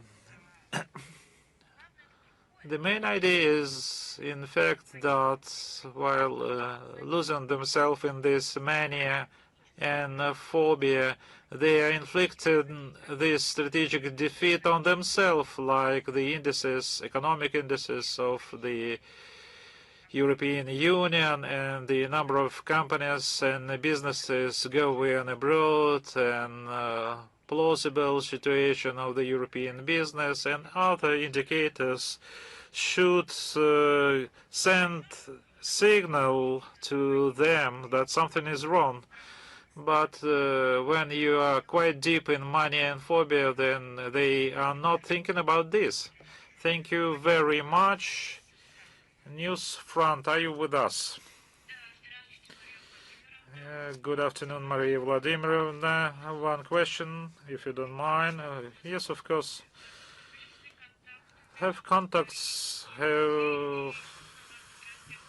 been resumed between representatives for Bulgaria and Russia, and what is needed to resume and maintain relations in this difficult geopolitical situation? After on May 8th of this year, a new government was formed in Bulgaria, headed by former President Rumen Radev. No signals to this date have been received indicating a desire by officials Sofia to return our bilateral dialogue to a normal course. At the same time, we continue close contact with the representative of patriotic nationally oriented forces in Bulgaria. Regarding the preservation of relations in the current geopolitical situation, we can only state with regret that over the past years, as a result of the actions of the Bulgarian administration, catastrophic damage has been done to the long-established ties between our countries and peoples. To resume normal competition, it applies to most EU member states. It's necessary to critically rethink approaches to communication with Russia to demonstrate the ability to act soberly based on national rather than narrow corporate interests. Thank you very much. Sada Erus, are you with us? Good afternoon, Maria Vladimirovna. Thank you very much. I would like to ask two questions, actually. How does the Russian Foreign Ministry assess the recent statements by Polish Foreign Minister Radoslav Sikorski regarding his refusal to engage in dialogue with Vladimir Putin? Who specifically asked him to engage in this dialogue?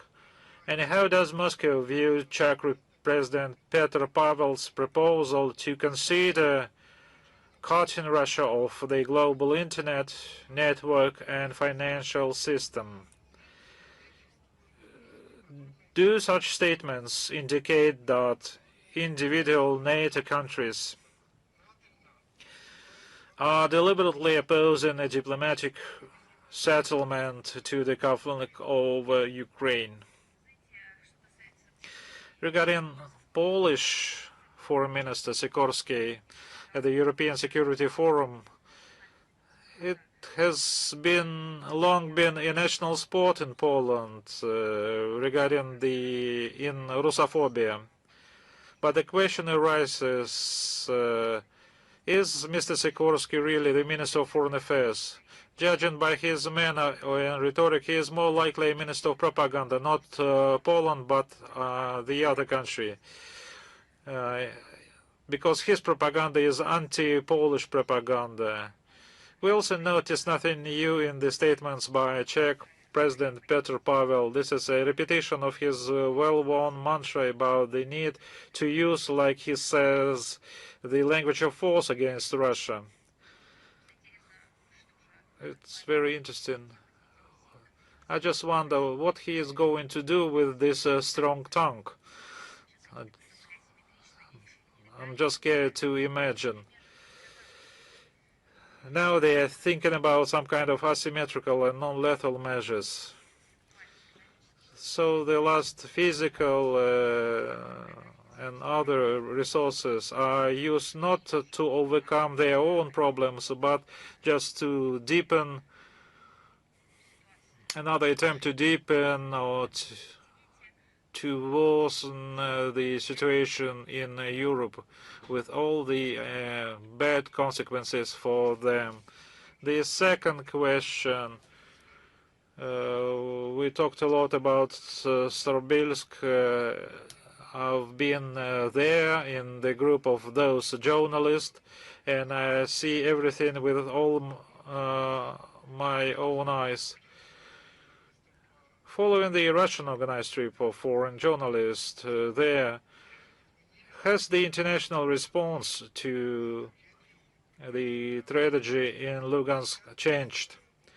And what conclusions have been drawn from the visits of the foreign media representative? The changes, yes, we see the growing number of materials and publications appearing in the mass media, but the Western narrative remains the same, that nothing has happened. But the silence in which the strategy was packed in, this silence has indeed been broken due to the efforts of those journalists visiting the site, foreign journalists who wrote or shown what they've seen there. They did no propaganda materials, or they didn't get paid for that. They just came and described what they've seen. And by doing this, they broke the lies we heard in the United Nations. Rudolf, are you with us?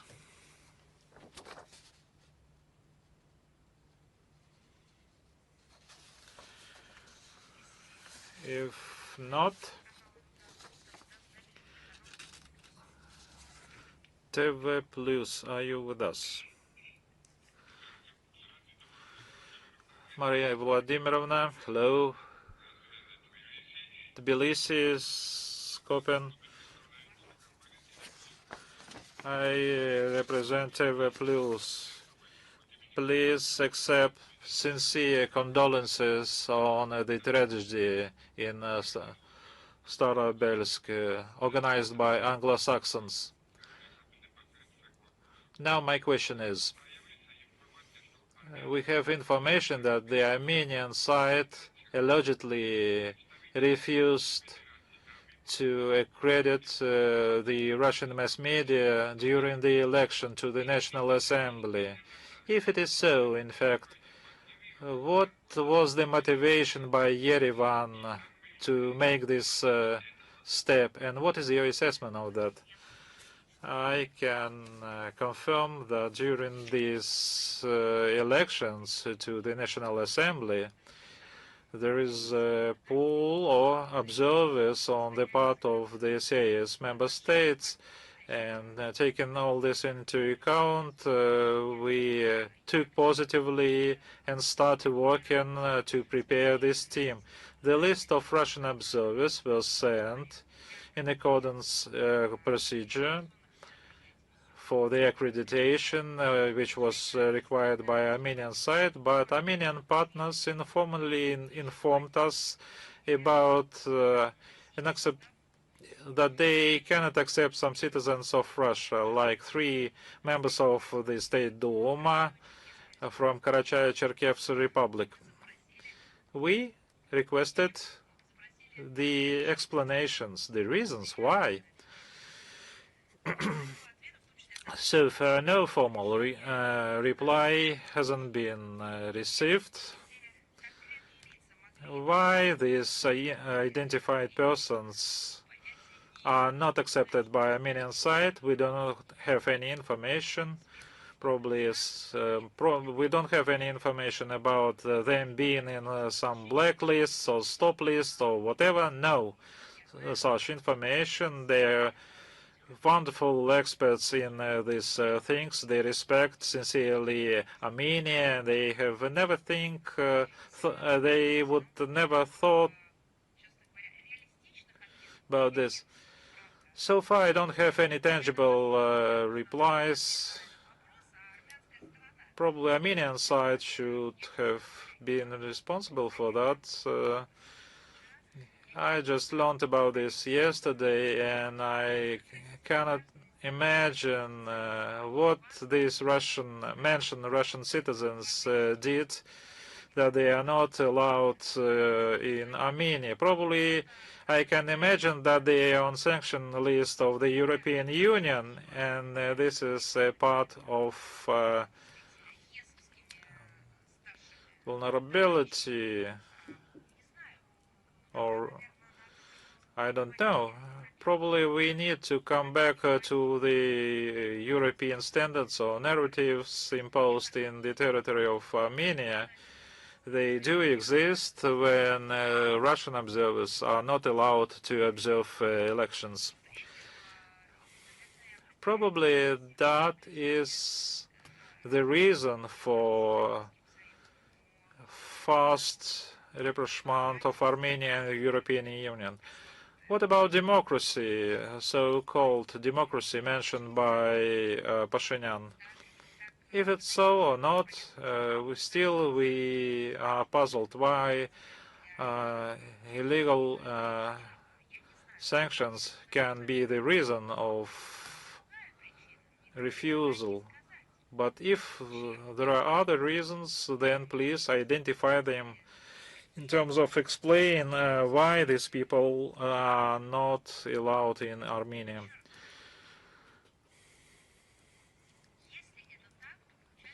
If it's so, then Armenian side in its actions with respect to Russia, Armenia once again opt for anti-Russian cause supported by Brussels, European Union. What about the votes of friendship or pledges in pledges? That would run in contrast to the votes of leadership of Armenia that interaction with the European Union is not detrimental to relations with Russia and is not in the spirit of bilateral contacts at the highest political level and pledges towards Russia.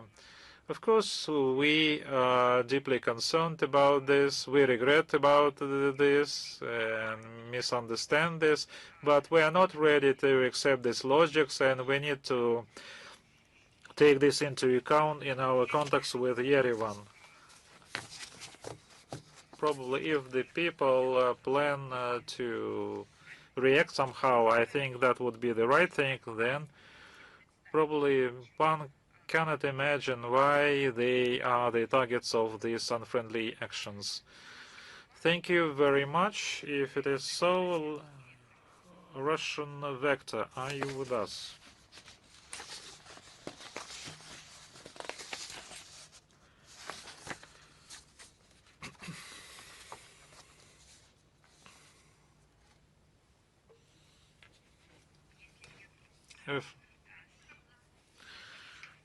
Maria Vladimirovna, Tatiana Plotnikova. The official statement of the Russian foreign minister regarding the strategy of in Starobelsk stated that targeting and reconnaissance data for the UAVs were provided by countries of the North Atlantic Alliance. At the same time, the wreckage of the strike found had Starlink navigation system. Is the act of aggression by the United States a red line for the revocation of the Moscow Declaration of Non-Targeting of Strategic Nuclear Weapons at U.S. cities? First of all, it should be noted that the identification of specific targets for destruction of the event of a nuclear conflict is not within the competence of MFA. Secondly, it's important to understand that the policy itself is in terms of the nuclear deterrence dated November 19, 2024 contain the provisions such the nuclear deterrence is ensured by the presence of armed forces of the Russian Federation, of combat-ready forces and assets capable through the use of nuclear weapons of guaranteed inflicting unacceptable damage on a potential adversary in any situation, as well as by the readiness and determination of the Russian Federation to use such weapons. In essence, it means that our country's strategic nuclear forces are continuously in a state of readiness to immediately perform combat missions as intended upon receiving such an order. Consequently, potential adversary is forced to reckon with the fact that the reliability of Russian nuclear deterrence is ensured at any moment and under any circumstances. Thank you very much. Союзный TV channel, are you with us? Good morning. In Belarus, the telephone communication with President Macron was a failed attempt to restore these relations. Can you assess these results of this communication as the attempt to bring Belarus under the EU umbrella, or the panicking after the use of strikes? Emmanuel is a classic. Internal search. After the presidential election in 2022, Paris refused to recognize the victory of President Lukashenko, put under doubts, and in other words, he just said, "I don't love you." Over the last years, Macron's administration has provided the assistance to a person who claimed that he is a leader of the Belarus opposition, Madam Tikhanovskaya. He is a frequent guest in Paris. She is always welcome, and some confess in love.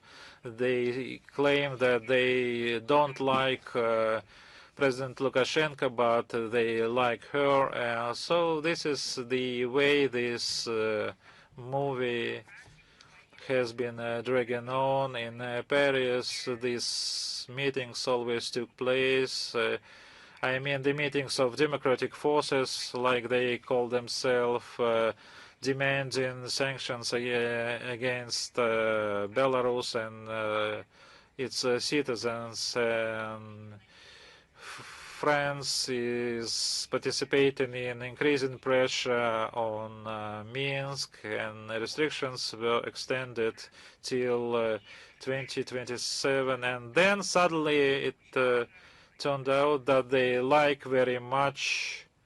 Emmanuel likes making telephone calls to Minsk, and I believe other people can do it. And it's quite evident that Paris and other capitals are seeking the only one objective is just to try to drive wedge between Moscow and Minsk.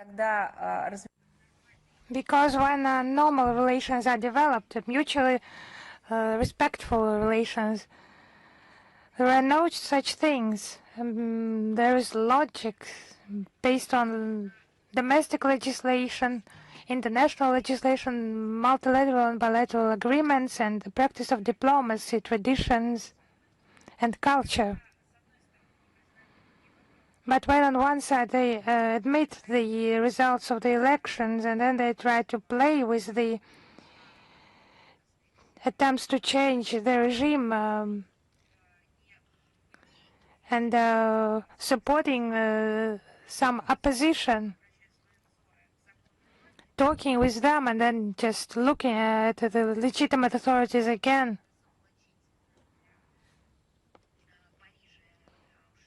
It's just self-revelation for Paris. And France knows what is determined policy, and hope that there are no illusions that our friends have with regards to the diplomacy, telephone diplomacy by Paris. I think we should introduce a notion, telephone diplomacy of Paris, what is a lot of promises and actually doing nothing, good intentions that turn into bad intentions. And I would say that any attempts by ill wishes to cause quarrels between our fraternal countries are doomed to failure. Our countries are open for equal and mutual respectful dialogue with each other and with all the states of the world. They are also close strategic allies, closely coordinate their foreign policy approaches and jointly defend common interests on the global stage. And I know just the price of those promises by the West by phone. And our joint nuclear exercises were aimed at strengthening the defense capability and countering possible risks amid rising tensions worldwide. As Russian President Vladimir Putin emphasized, our nuclear triad must serve as a reliable guarantee of the Union States' sovereignty and ensure the achievement of strategic deterrence, maintaining nuclear parity and the balance of power at the global level. Thank you, Madam Zakharova. Is GTV News Pakistan with us? Здравствуйте. Я представляю GTV News Pakistan. And I am a new correspondent in Moscow, and I have visited Russia before. I always like to work here and produce honest and professional reports about Russia in a positive and objective way. I hope for your understanding if I make any mistakes, and this is still a new experience for me. My question is, how does Russia assess Pakistan's mediating role in contacts between Iran and the United States amid the ongoing conflict between Iran and Israel? Thank you. First of all, I would like to emphasize that it's not about a conflict between Iran and the US or Israel. It's about the unprovokedly having attacked Iran. Iran was attacked by the US and Israel. And we welcome any international efforts aimed at the escalation of tension and settlement of the situation with taking into account the legitimate interests of the countries of the region. And we highly value the mediation efforts by Islamabad, and we have mentioned that on many occasions. If that's it for you, we move on. Is the Voice of the Fatherland with us?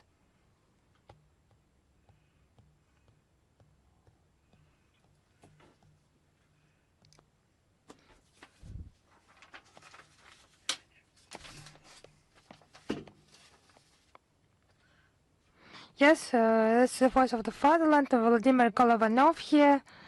My question is, the US is panicking after the Russian Foreign Ministry's warning about strikes on decision-making centers in Kyiv based on the risk of escalation.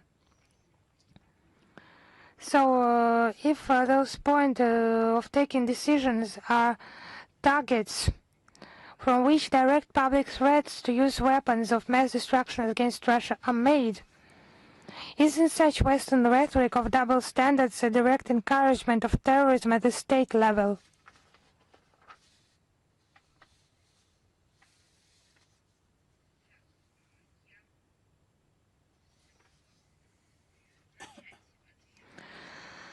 I would like to start replying to your question by urging to be based on reliable sources of information and publications on official resources.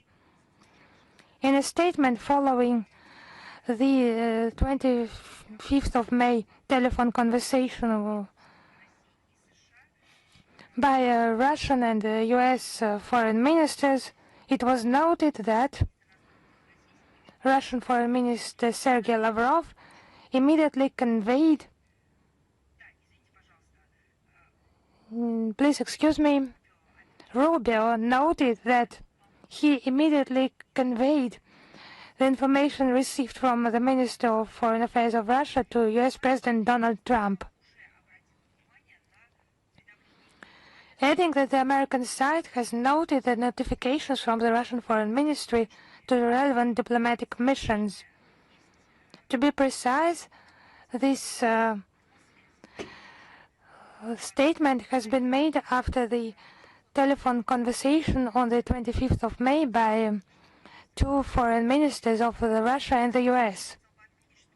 And I would like to note that the collective West countries, contrary to the stated readiness to fight terrorism have implemented not only double standards in this sphere, but some detrimental logics. Politically, material and technically sponsoring and supporting the Kiev regime that is using terrorist methods against Russian civilian population and hitting civilian sites in our country, territory. It causes indignation, not just surprise, that it's outrageous that not one representative of those states has publicly condemned the Ukrainian armed forces attack on the night of the 22nd of May against a college in Starobelsk. The attack by the Ukrainian army drones. This deliberate strike against a civilian facility where children study and live, carried out at night, and it was meant to cause the maximum number of casualties. So it's about Zelensky's practice of carrying out terrorist attacks against our country. We will continue our targeted work at multilateral forums aimed at drawing the attention of the international community to the inadmissibility of such a policy of double standards. I would say that it's already beyond the double standards. It's some other field. It's the manipulation. Those instruments that need to be characterized as illegal, criminal support of the Kiev regime. It's not just manipulation in words. It's true financing and supplies for the Kiev regime, for terrorists, providing them everything that is needed for terrorist attacks. Thank you. Our second question. Yes, could you please speak up? I cannot hear you. Russian Foreign Ministry previously stated that the West would use Ukrainians as cannon fodder to the last Ukrainian. In the context of the recent announcement of plans to lower the mobilization age in Ukraine to 18 years old, does Russia have official data on what price the European sponsors are willing to pay Kiev for the cleansing of the territory? And is it really true that when the last Ukrainian dies, the US and European politicians will begin to count the losses for the destruction of the entire people? So I have such a fictional question. So for you to be more precise, it's not a discussion, but some specific issues. It's just something that you suppose. It's something about the future. It's a question to the Minister of Foreign Affairs. Yes, we have mentioned that the West is conducting the war up to the last Ukrainian. It has all the characteristics of the genocidal actions against the Ukrainian people. What the West, the collective West, is doing. It's done for the money of their taxpayers, destroying literally everything, businesses and well-being of their own citizens. You can have a look and study all those narratives in an interview. The head of the Belgium headquarters interview Frederic Vincent, published in Le Soir newspaper on the 17th of April this year. Yes, at the cost of Ukrainians' lives, the US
and to suit not the Ukrainians but international sponsors of the Zelensky regime, including privileged access for Western countries to the resources and markets of their new colony. The EU's latest 90 billion loan is once again subject to strict conditions, including preferential treatment for EU defense concerns in the development of its military component. So, post-conflict restoration of Ukraine, it's also Western interests. So the more detriment they make now for Ukraine, the more they can earn in its restoration. But where is this border? Where is this line that separates plundering from restoration? It's a big question. Maybe not for the sum will count hundreds of billions of dollars and maybe trillions of dollars. Thank you. Thank you. Is Rosmedia with us? Yes. Hello, Madam Zakharova. We have one question. Armenia is trying to combine participation in Western initiatives like the CIS and the EAU. Is it not the repetition of the way of Ukraine that has stayed in the CIS while simultaneously moving towards NATO? And does Armenia risk becoming a bargaining chip in the West's geopolitical game? Actually, today I have made some statements, several statements regarding Russian-Armenian relations. It has been expressed on different levels and will be discussed during the EAU meeting as to now, the 29th of May, tomorrow. So let us wait for the commentary on this by the heads of state. I would like to underline once again that the Armenian leadership position is not acceptable for the Russian side regarding the integration with the EU,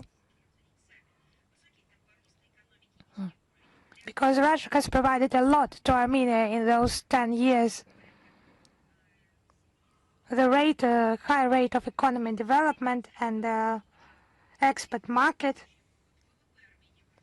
the Armenian GDP nearly tripled from $10.5 billion in 2015 to $29.2 billion in 2025. GDP per capita has grown more than twofold. Exports and imports to the EAU countries more than tenfold. Mutual trade grew to $8.2 billion, peaking at $13 billion in 2024. The real wages have increased by 50%. We hope that pragmatism will prevail in Yerevan. It's not about love for other countries, but it's for their own benefit. And we hope that it will prevail over someone else's interests that are dragging the current authorities into a senseless and, most importantly, dangerous pursuit of the so-called European dream, dangerous for the Armenian authorities. In the abyss where this European dream has led, there are already many skeletons. We move on. Is Vestnik Kavkaza with us? Hello, Madam Zakharova. On the 26th of May, there was Independence Day in Georgia, and today Azerbaijan is marking Independence Day and also the Republic of Armenia. So what is the assessment of the Ministry of Foreign Affairs of Russia of relations between Azerbaijan, Armenia and Georgia? And what areas of cooperation do you consider of priority with the South Caucasus states? I have mentioned Armenia on many occasions today. With regard to Georgia, we aim at pragmatism And we take into account the experience, the best practices of the past. And that's despite the confrontational policy by the EU of anti-Russian sanctions and, to put it simply, to sacrifice their own interests in favor of the political frenzy by the West. Georgia has opted for a multi-vector policy. The trade turnover reached a record $2.7 billion last year. The tourist flow reached 1.4 million. Georgia remains a key export market and a leading supplier of strategically important products for us, such as energy and grain. There are also humanitarian contacts between our peoples, shared values, long-standing historical and cultural ties. With regard to Azerbaijan, our relations are aimed at security in the South Caucasus. We coordinate work within the CIS and other international forums, and we are ready to facilitate the Republic's rapprochement with the EAU. Moscow and Baku relations are mutually beneficial and take into account each other's interests. We value the humanitarian and the cultural component based on the traditionally multifaceted ties between our peoples. Abkhazia and South Ossetia also remain Russia's closest allies in the South Caucasus. It's our tight cooperation at modern stage and the ensuring protection of sovereignty of the republics, promoting the development and strengthening their foreign policy positions, expanding humanitarian ties. We will continue to work together to establish common security frameworks, including the Treaty on Deepening Allied Cooperation signed on the 9th of May by the Presidents of Russia and South Ossetia, and other legal instruments concluded by Moscow with Sukhumi and Tskhinval.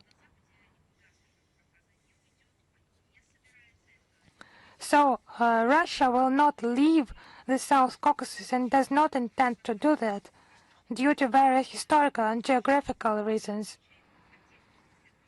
But regarding the implication of the EU and the US, it's an open question, because unlike them, Moscow is genuinely interested in the prosperity and peace in that region. We are ready to work in order for the South Caucasus to breathe deeply, so with the air of freedom and not some tight air of Western narratives. Thank you very much. Thank you. Is Rudolf with us? I would like to ask.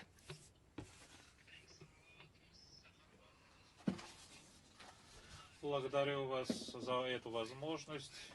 Благодарю вас за эту возможность, за предоставленное слово, госпожа Захарова. У меня два вопроса. Первый вопрос. Будет ли обсуждение с США относительно снятия санкций с российских компаний, особенно те, которые работают в нефтегазовом секторе, для того, чтобы они смогли вернуться в Ирак и Курдистан, которые они покинули из-за своих санкций? Я хотела бы повторить.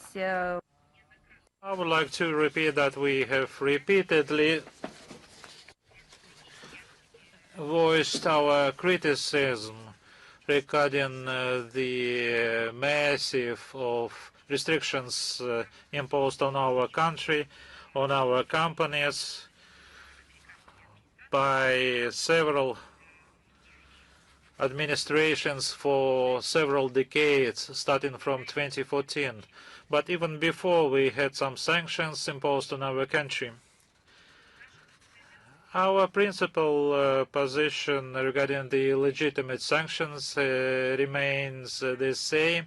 Any unilateral actions made or within some group of countries which are not based on Security Council resolutions are illegitimate, but just to protect their own economic interest, and another tool for unfair competition for the fight of markets and logistics. We respond to sanctions with our countering measures, sometimes mirror measures, asymmetrical one, but we are doing not to harm ourselves. Probably at the same time or in parallel to reinforce our economic self-sufficiency and independence. The problem of removing sanctions are on the shoulders of those countries who initiated these sanctions. And the citizens and companies or operators of these countries should push the leadership of these countries who suffered a lot of losses. I mean, negative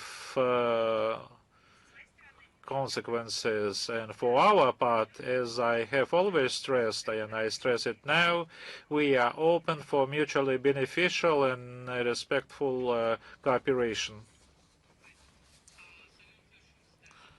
You, as Russia, be vetoing any resolution from United Nations Security Council against Iran and its nuclear program? Вы знаете, ну, мы можем такое комментировать, когда речь идет о конкретном документе. We can comment something when we are discussing a specific document or a resolution which was put for voting. Russia approaches its duties as a permanent member of the UN Security Council with full responsibility. Once again, I stress, the veto is not a privilege, but a tool to prevent the Council from adopting a decision that is unjust and compatible with no purposes and principles of the UN Charter, and that does not meet the task of maintaining international peace and security. Let me remind you that in the case of the situation around Iran, together with our Chinese partners, we already vetoed a draft resolution on ensuring security of the Strait of Hormuz on April 7. All statements were made. I will add links to this. If this document is adopted, it could undermine the fragile negotiation process of establishing peace in the region. The correctness of our logics was confirmed literally a few hours after the veto was cast, when an agreement on ceasefire between Iran and the United States was reached. Since May 4th of this year, another draft resolution of Hormuz submitted to the United States, to the